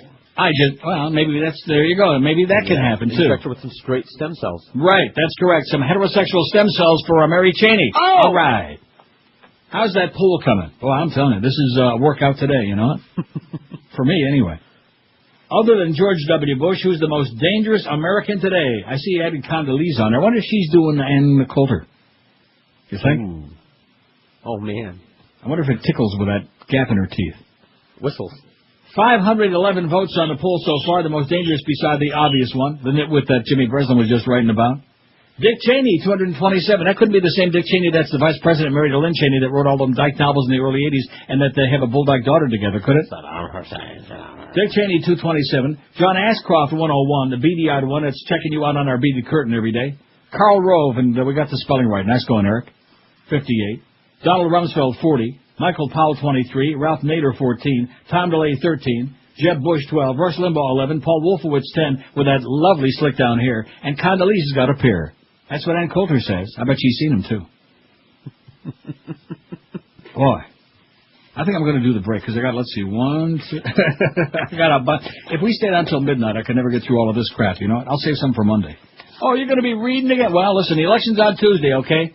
And then after that, like on Wednesday, maybe they'll allow us to play fart sounds again. What do you think? No. You're listening to Neil Rogers exclusively on 560 QAM. Not just the 1 to 2 hour, it's a phenomenon. Your vote's automatically calculated by computers at the GOP. Manipulated this time. Don't let the fascist neocons screw us again.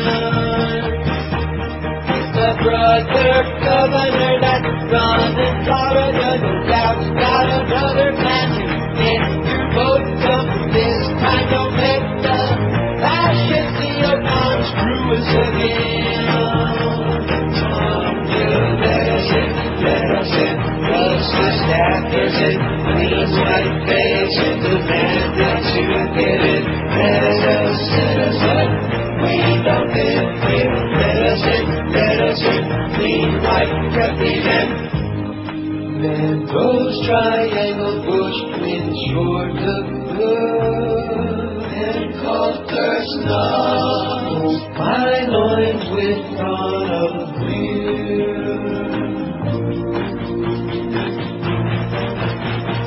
Jews killed Christ.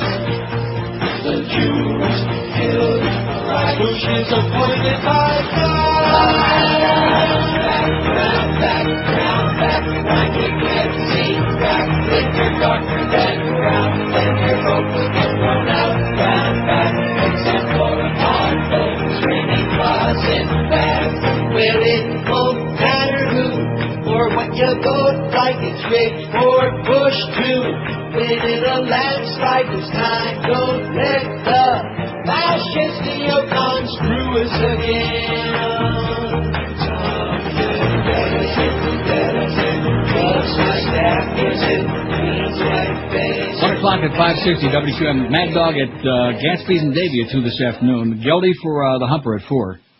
Here's a fax from Scott in Hollywood who says, I've been trying to call and raid the poll. Well, I'm not taking any calls the rest of the show, Scott. I got too many fish to fry here, come okay? on, take one. Come on. Oh, there's a great line in the Greg Pulaski column I'm going to read, speaking of frying fish. He says, votes don't spoil because they're left out of the fridge. I read that on the site. Now, I'm glad you got a chuckle there, because when I get to the article about what they're doing in Ohio, you're going to be everybody. Yeah, I know, it ain't funny.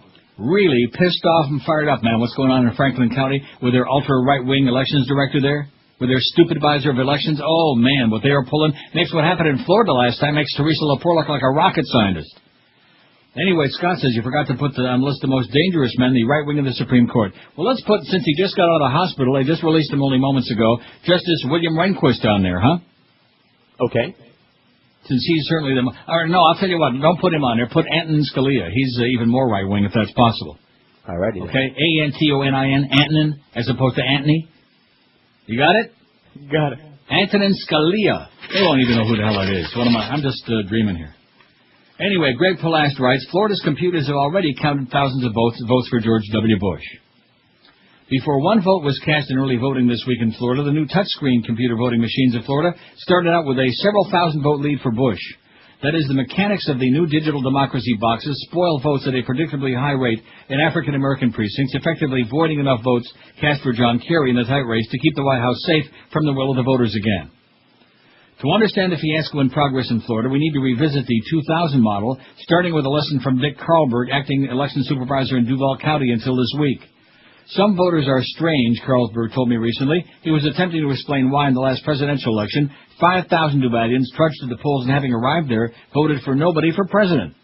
Carlsberg did concede that after he ran these punch cards through the counting machines a second time, some partly punched holes shook loose, gaining Gore 160 votes or so and Bush about 80. So if you ran the blank ballots through a few more times, we'd have to have a different president, I noted. Carlsberg, a Republican, answered with a grin.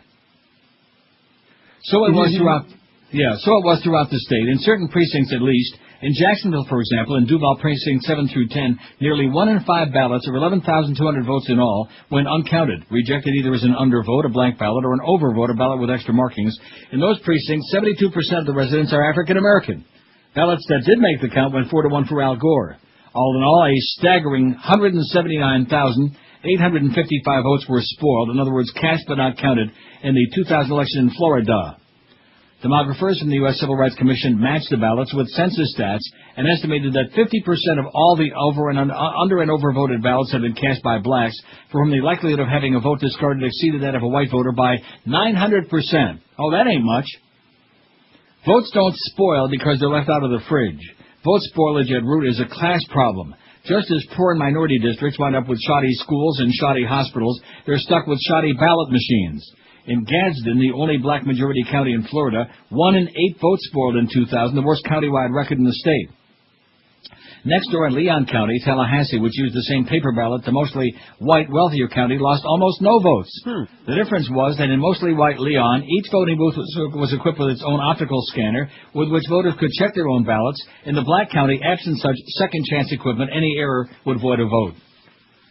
The best solution for vote spoilage, whether from blank ballots or from hanging chads, is Leon County's paper ballots together with scanners in the voting booths.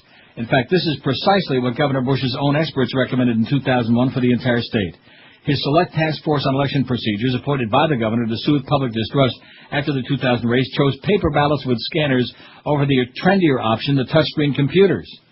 Although the computer rigs cost 8 times as much as paper with scanners, they result in many more spoiled votes. In this year's presidential primary in Florida, the computers had a spoilage rate of more than 1% as compared to 0.1% for the double-check paper ballots. 1% as compared to 0.1%. Apparently, some Bush boosters were not keen on a fix so inexpensive and effective.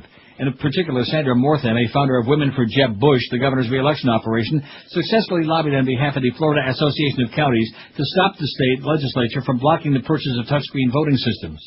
Mortham, coincidentally, was also a paid lobbyist for Election Systems and Strategies, a computer voting machine manufacturer.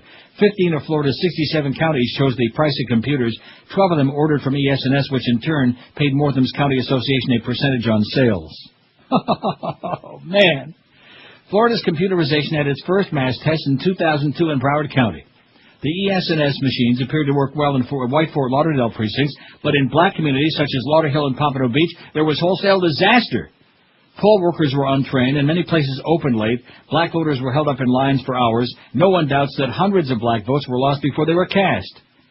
Broward County commissioners had purchased the touchscreen machines from ES&S over the objection of election supervisor Miriam Elephant.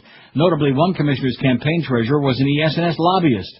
Governor Bush responded to the Broward County fiasco by firing Elephant, an African-American, for misfeasance. Even when computers work, they don't work well for African Americans. A July 2001 congressional study found that computers spoiled votes in minority districts at 3 times the rate of votes lost in white districts.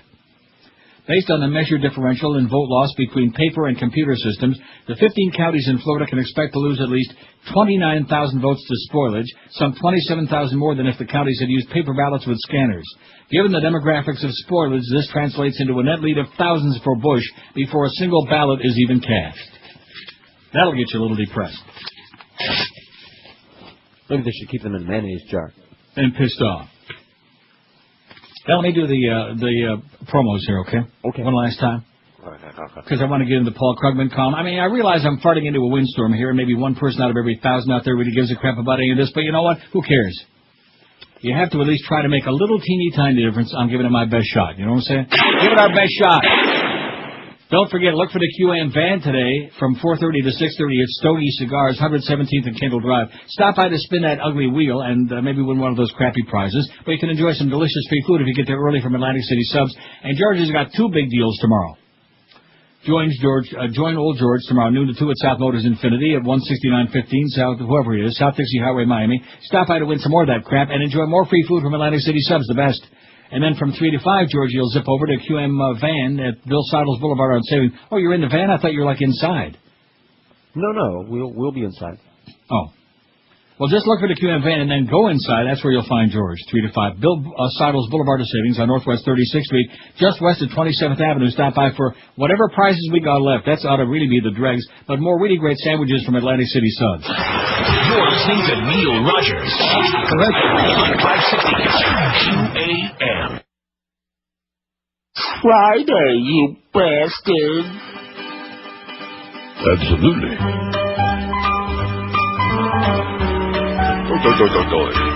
Don't like all the heartburn. Every time I see that retarded dimwit on my TV. He's President Trump, Republican muscled in, an inarticulate idiot. I don't know why they would want this guy, but now he's here. We're screwed the next 4 years with President Trump.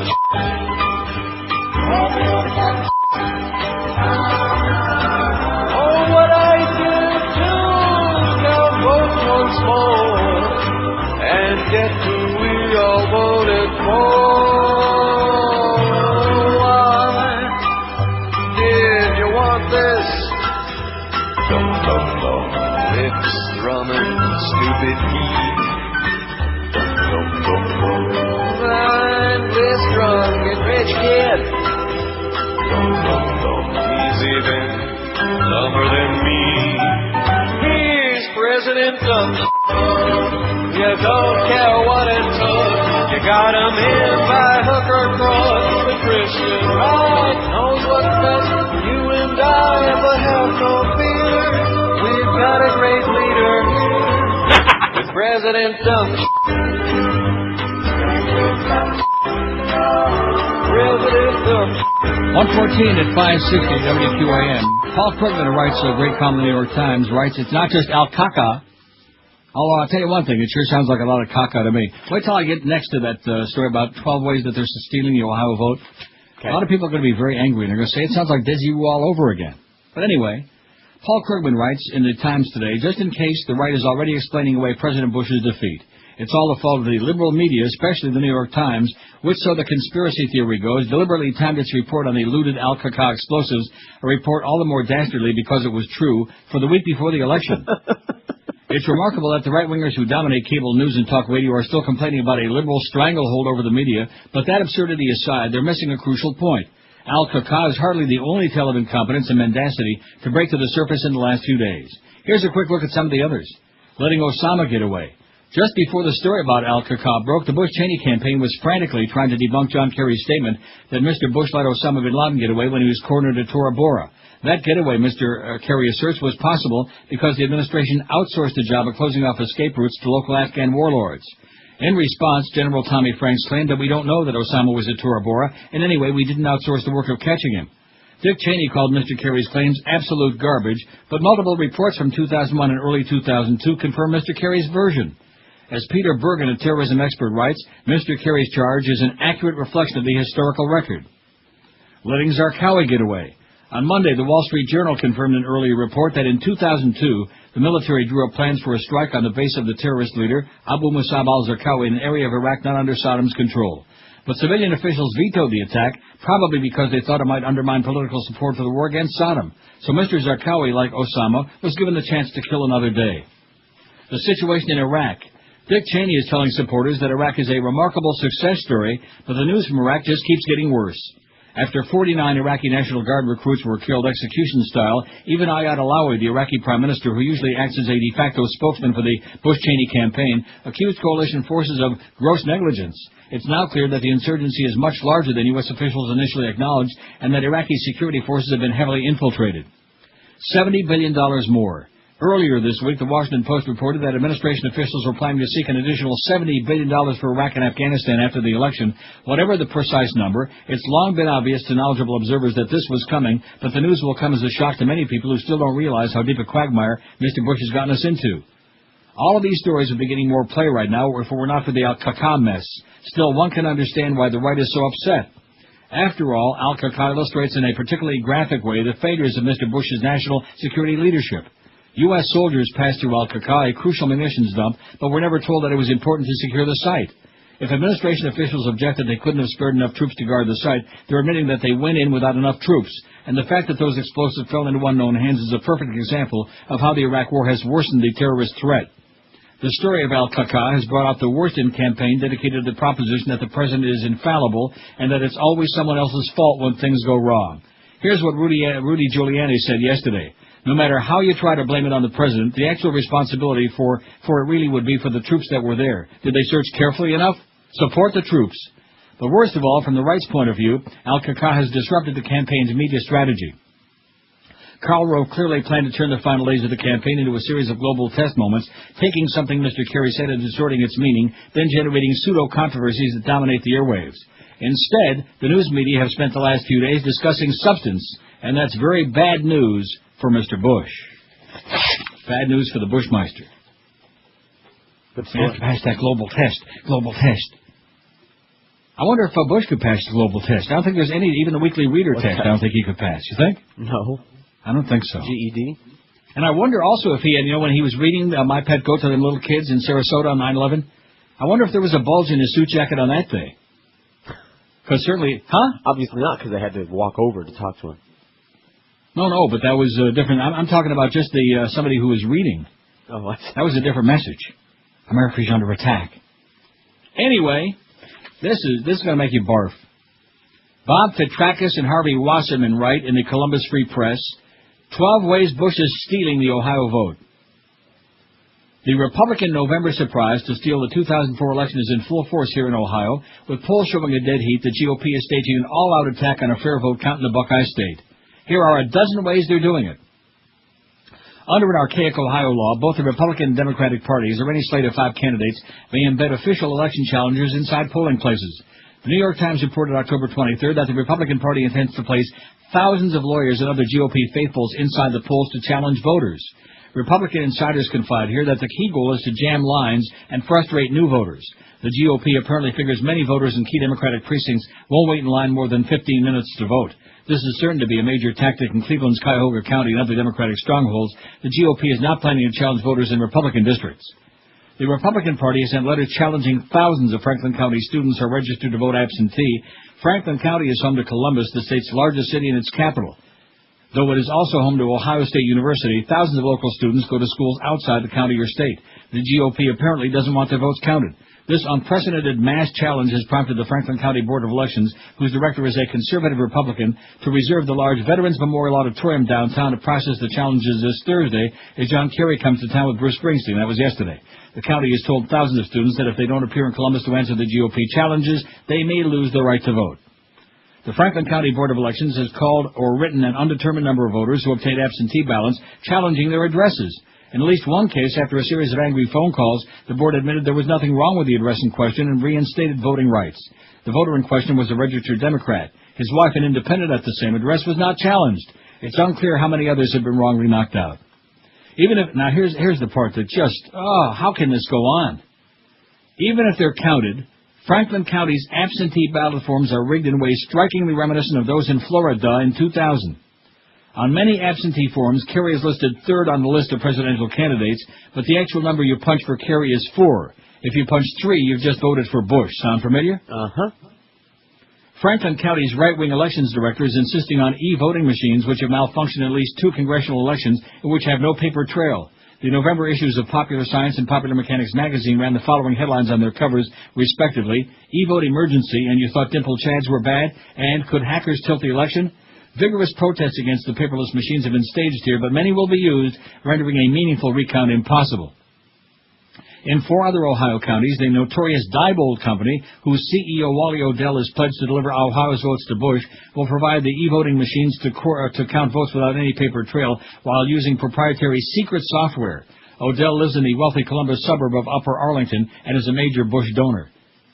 20 GOP-dominated Ohio counties have given wrong information to former felons about their voter eligibility. In Hamilton County, home of Cincinnati and the Republican Taft family, officials told numerous former felons that a judge had to sign off before they could vote, which is blatantly false. Franklin County, which normally cancels 200 to 300 registered voters a year for felony convictions, has sent at least 3,500 cancellation letters to both current felons and ex-felons whose convictions date back to 1998. The list includes numerous citizens who were charged with felonies but convicted only of misdemeanors. Republican Secretary of State J. Kenneth Blackwell has reversed a long-standing Ohio practice and is barring voters from casting provisional ballots within their county if they're registered to vote, but there's been a mistake about where they're expected to cast their ballot. In this year's spring primaries, Blackwell allowed voters to cast provisional ballots by county, even if they were in the wrong precinct. But this fall, such voters will have to leave the wrong precinct and find their way to the right one. Blackwell hopes to succeed Republican Bob Taft as governor and has labored hard to install e-voting machines with no paper trail, to give the statewide contract to Diebold, and to take a long series of steps apparently designed to help hand Ohio to George Bush. Blackwell is being widely compared to the infamous Katherine Harris, who handed Florida to George Bush in 2000 and was rewarded with a safe congressional seat. The Columbus Dispatch, which has endorsed Bush, and WVKO Radio have both documented phone calls from people impersonating Board of Elections workers and directing registered voters to different and incorrect polling sites. One individual was falsely told not to vote at the polling station across the street from his house, but at a new site 4 miles away. Under Blackwell's new rule, such a vote would not be counted. In Cincinnati, some 150,000 voters were moved from active to the inactive status within the last 4 years for not voting in the last 2 federal elections. This isn't even required under Ohio law, but is an option allowed and exercised by the Republican-dominated Hamilton County Board of Elections. Secretary of State Blackwell ruled that any voter registration form on other than 80-pound weight bond paper would not be accepted. This is an old law left over from pre-scanning days. Many voters who had registered on lighter paper had their registration returned, even though the forms had been officially sanctioned by local election boards. No Republican has ever won the presidency without carrying Ohio. This year, the GOP seems determined to win it no matter what they have to do to the electoral process. Isn't enough to make you get on your hands and knees and puke? This is it's kinder, gentler fascism. Compassionate conservatives. Going to bring decency and honesty back to the White House. They stole it in broad daylight 4 years ago. Right in front of your face. And the question is, will the American people be stupid enough not to turn out in big enough numbers so to make damn sure they're not able to do it again? You're listening to Neil Rogers exclusively on 560 QAM. Well, I wouldn't get too excited about it. There's a lot of face-to-face suit-wearing crackers thinking black fighting with Democrats. Whoa, I'm a black vote, undisposable vote. I disappear in thin air. That's where I go when it comes to civil rights. The GOP abuses with its big computers for manipulation and the distributing locations that are very far away. And the way it turns out, if you're black, they won't count the black vote. You know, in the old days, I used to get dropped in the lock box. But in 2000, we were tossed in dumpsters and vacant lots.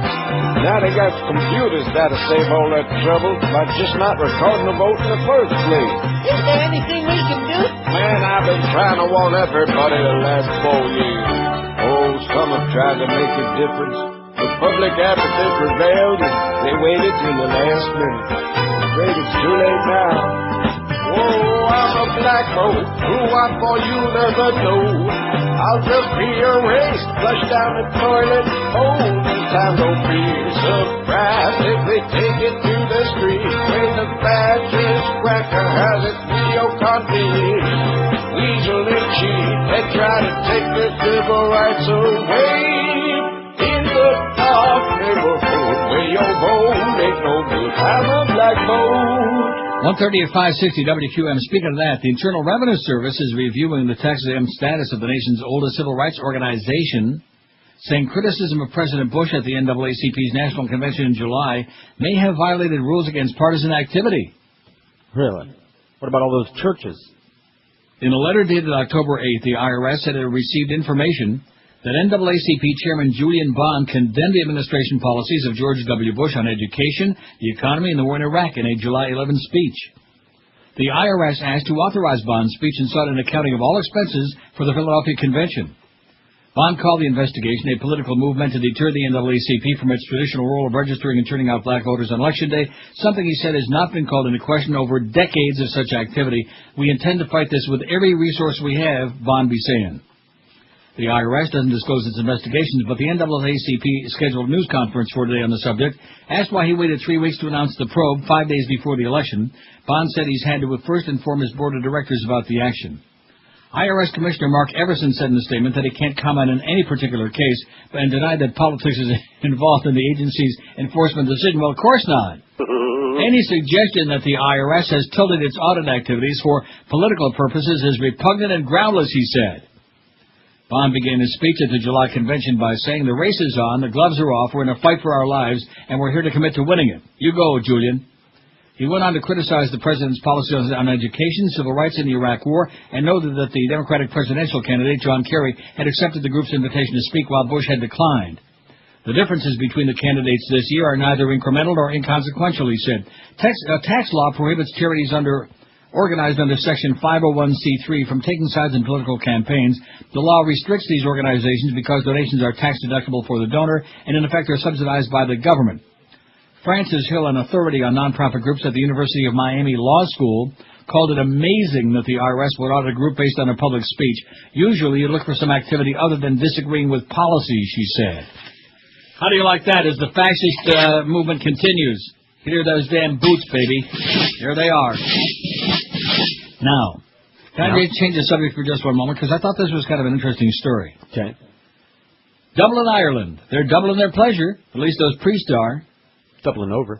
Nearly 60% of Irish Catholic priests say celibacy should not be compulsory, but almost the same number think scrapping the rule would not help to improve recruitment levels, a survey showed yesterday. An end to compulsory celibacy has been proposed by some Catholics as a way to answer priest shortages in Western countries, but bishops have rejected calls for change. The survey conducted for the Irish Catholic newspaper showed 57% of priests in the country thought celibacy should not be compulsory. However, the Irish Catholic survey found out that the celibacy rule is not necessarily seen to have bearing on the level of vocations to the priesthood, the newspaper said. Some 60% of respondents believed abolishing compulsory celibacy would not lead to an increase in vocations. But the vast majority of those surveyed did favor change in the church, such as having permanent deacons who would perform similar functions to priests and could be married or single. Deacons would not hear confession or conduct certain ceremonies.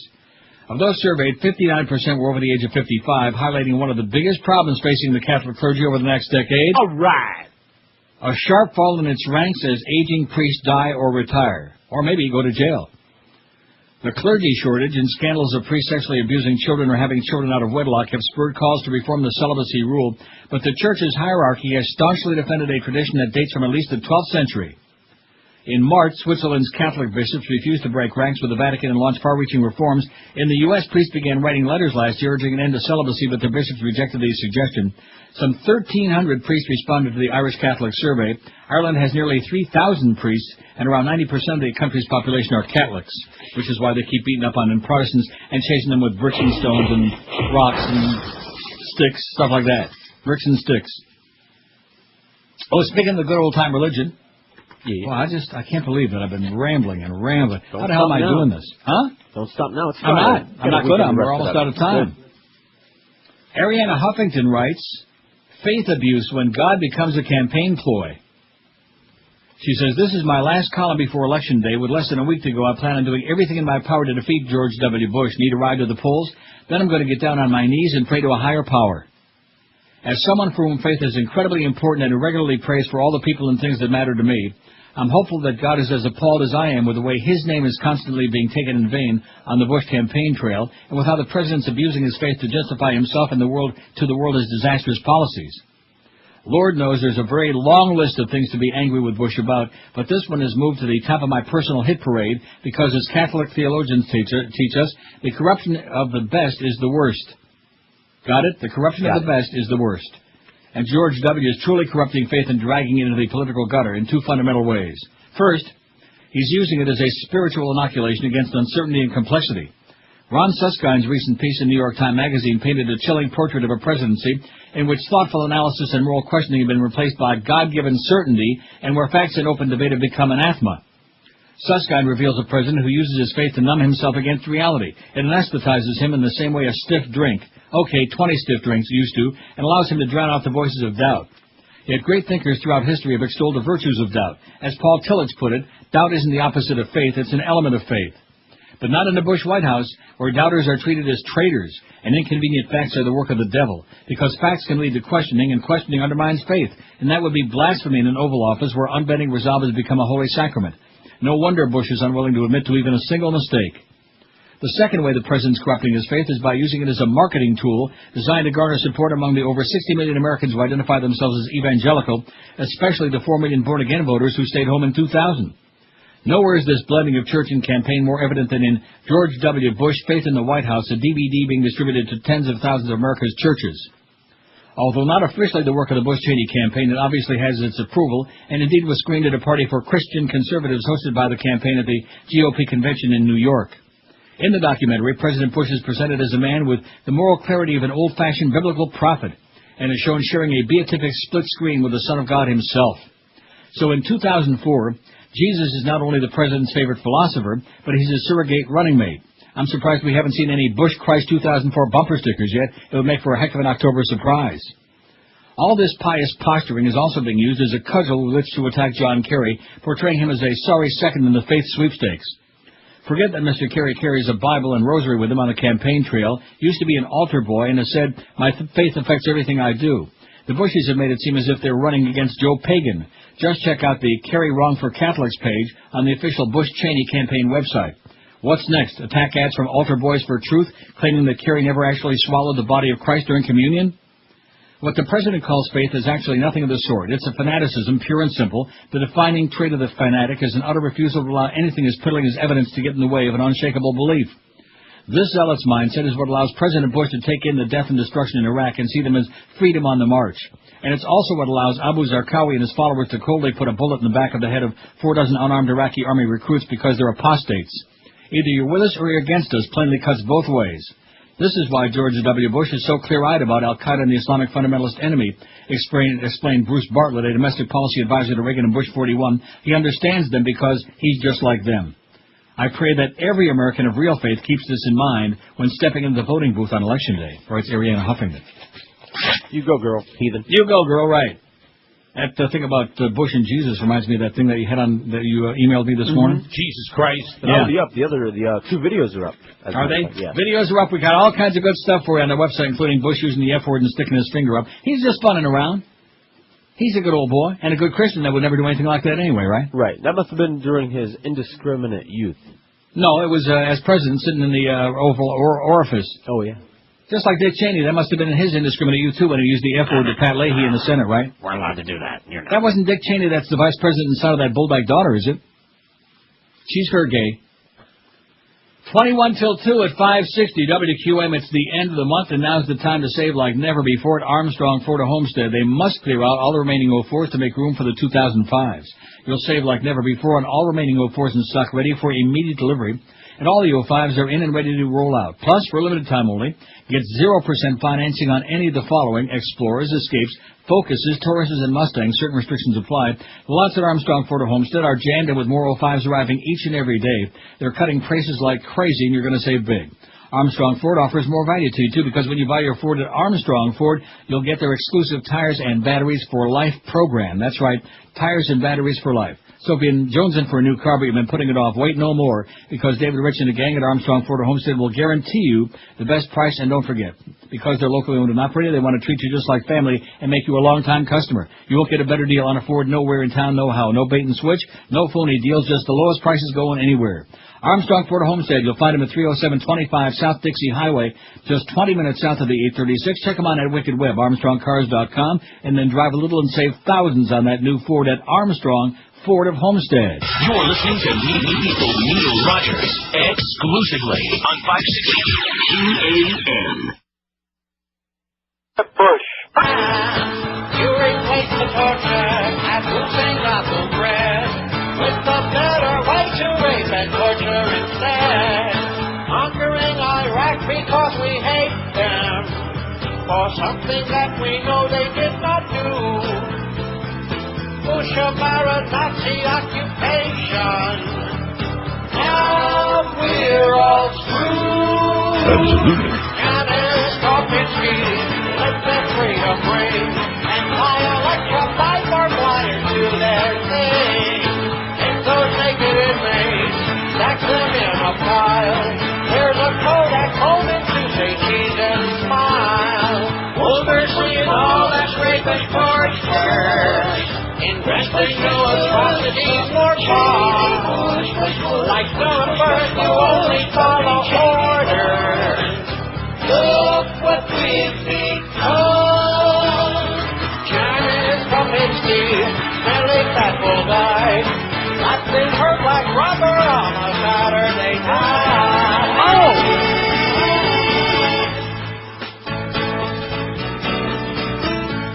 145. Whatever happened to all that business about Abu Ghraib and a Gitmo too, huh? I guess it's just time to get more for our money. And you probably also thought I wasn't going to do this story about the Palestinian girl.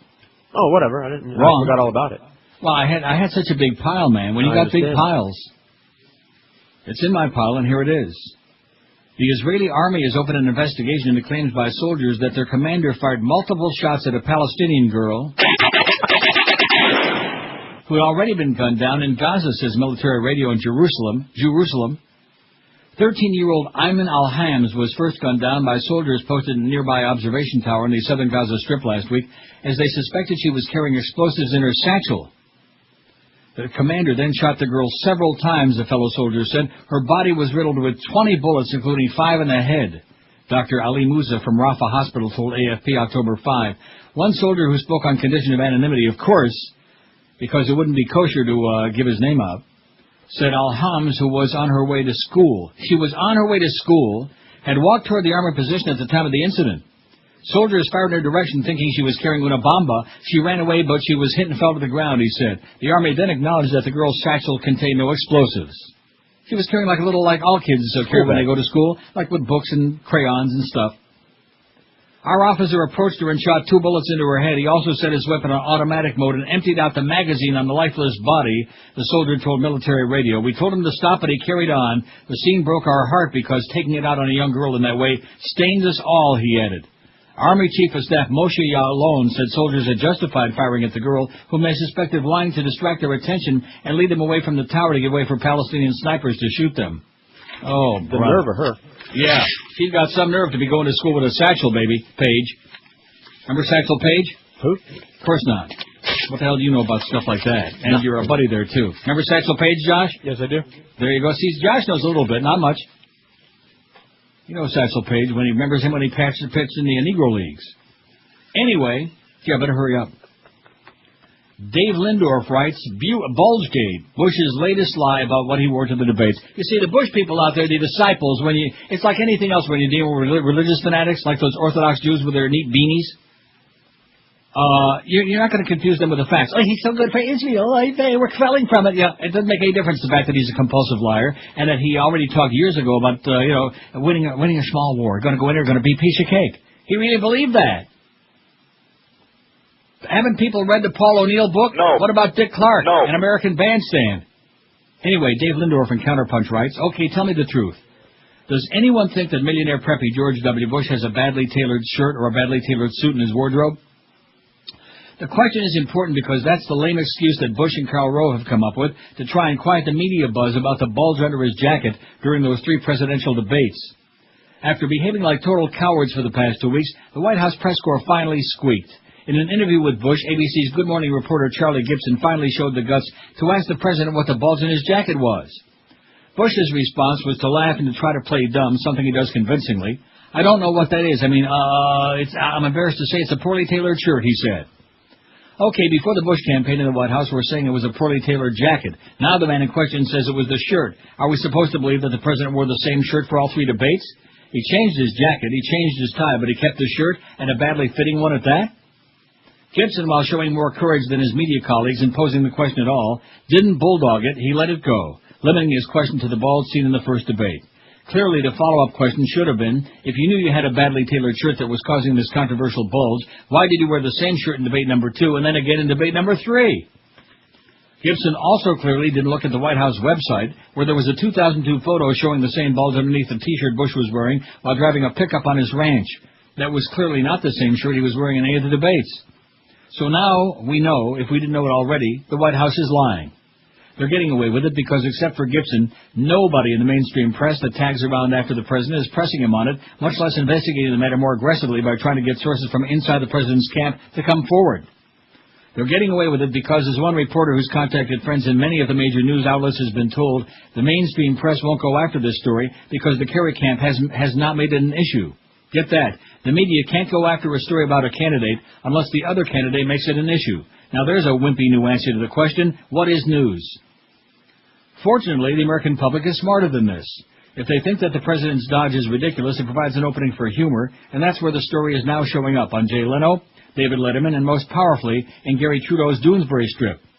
At this point, unless the president can come clean and give a credible explanation for the cause of the bulge that appeared under his jacket at all 3 debates and on his ranch when he was being interviewed at length by an AP reporter, we have to assume that it was what it appears to have been, a transceiver and hidden radio-linked micro-earpiece, and that he was cheating in the debates, getting tips and hints of how to answer from somebody in the back room. There are a few days left in the campaign. It'll be interesting to see whether anyone on the campaign trail or in the Washington press corps has the guts to follow up on Gibson's question to ask for a real explanation that would cover bumps in the jacket at all 3 debates. The electorate at least knows something's amiss. Voters should take all of these things into consideration when they consider both the president's intelligence and his integrity. He's been caught cheating, not on his wife, on the public. You're listening to Neil Rogers exclusively on 560. The Middle Eastern world will be exploded. Saddam had people killed with the gas that we sold him. First time aggressor nation and the only one that's going. Now more blood will be spilled to get that oil flowing. Forget about Korea and the nukes they're toasting, and the right wing is drilling it over and over into our heads. That Iraq has some weapons of mass destruction.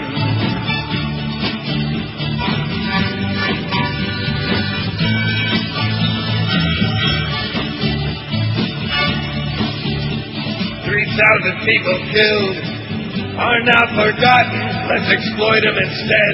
Hey, there's oil to be gotten. Going after Saddam to placate Osama. There's no longer mention of the name Bin Laden, but no one seems concerned. All comfy and complacent, believing every word of this cartel administration that controls us by fear through media manipulation. And the right wing is drilling it over and over into our heads. That Iraq has some weapons of mass destruction. Are you sure?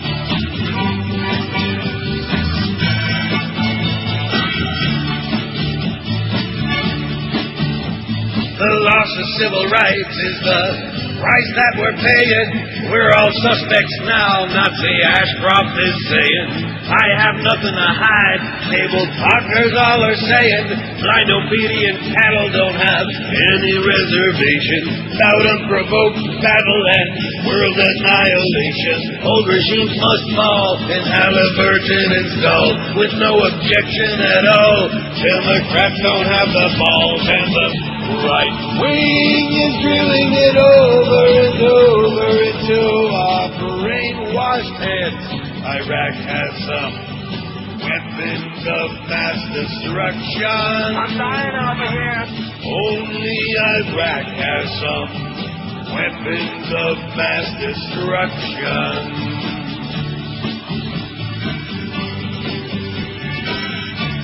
Bye, bye, bye. Our Stern Show, Neil Rogers, and Sports around the clock. Solid Miami, Fort Lauderdale. You understand the Gestapo keeps track of everyone. 560 QAM. Headlines.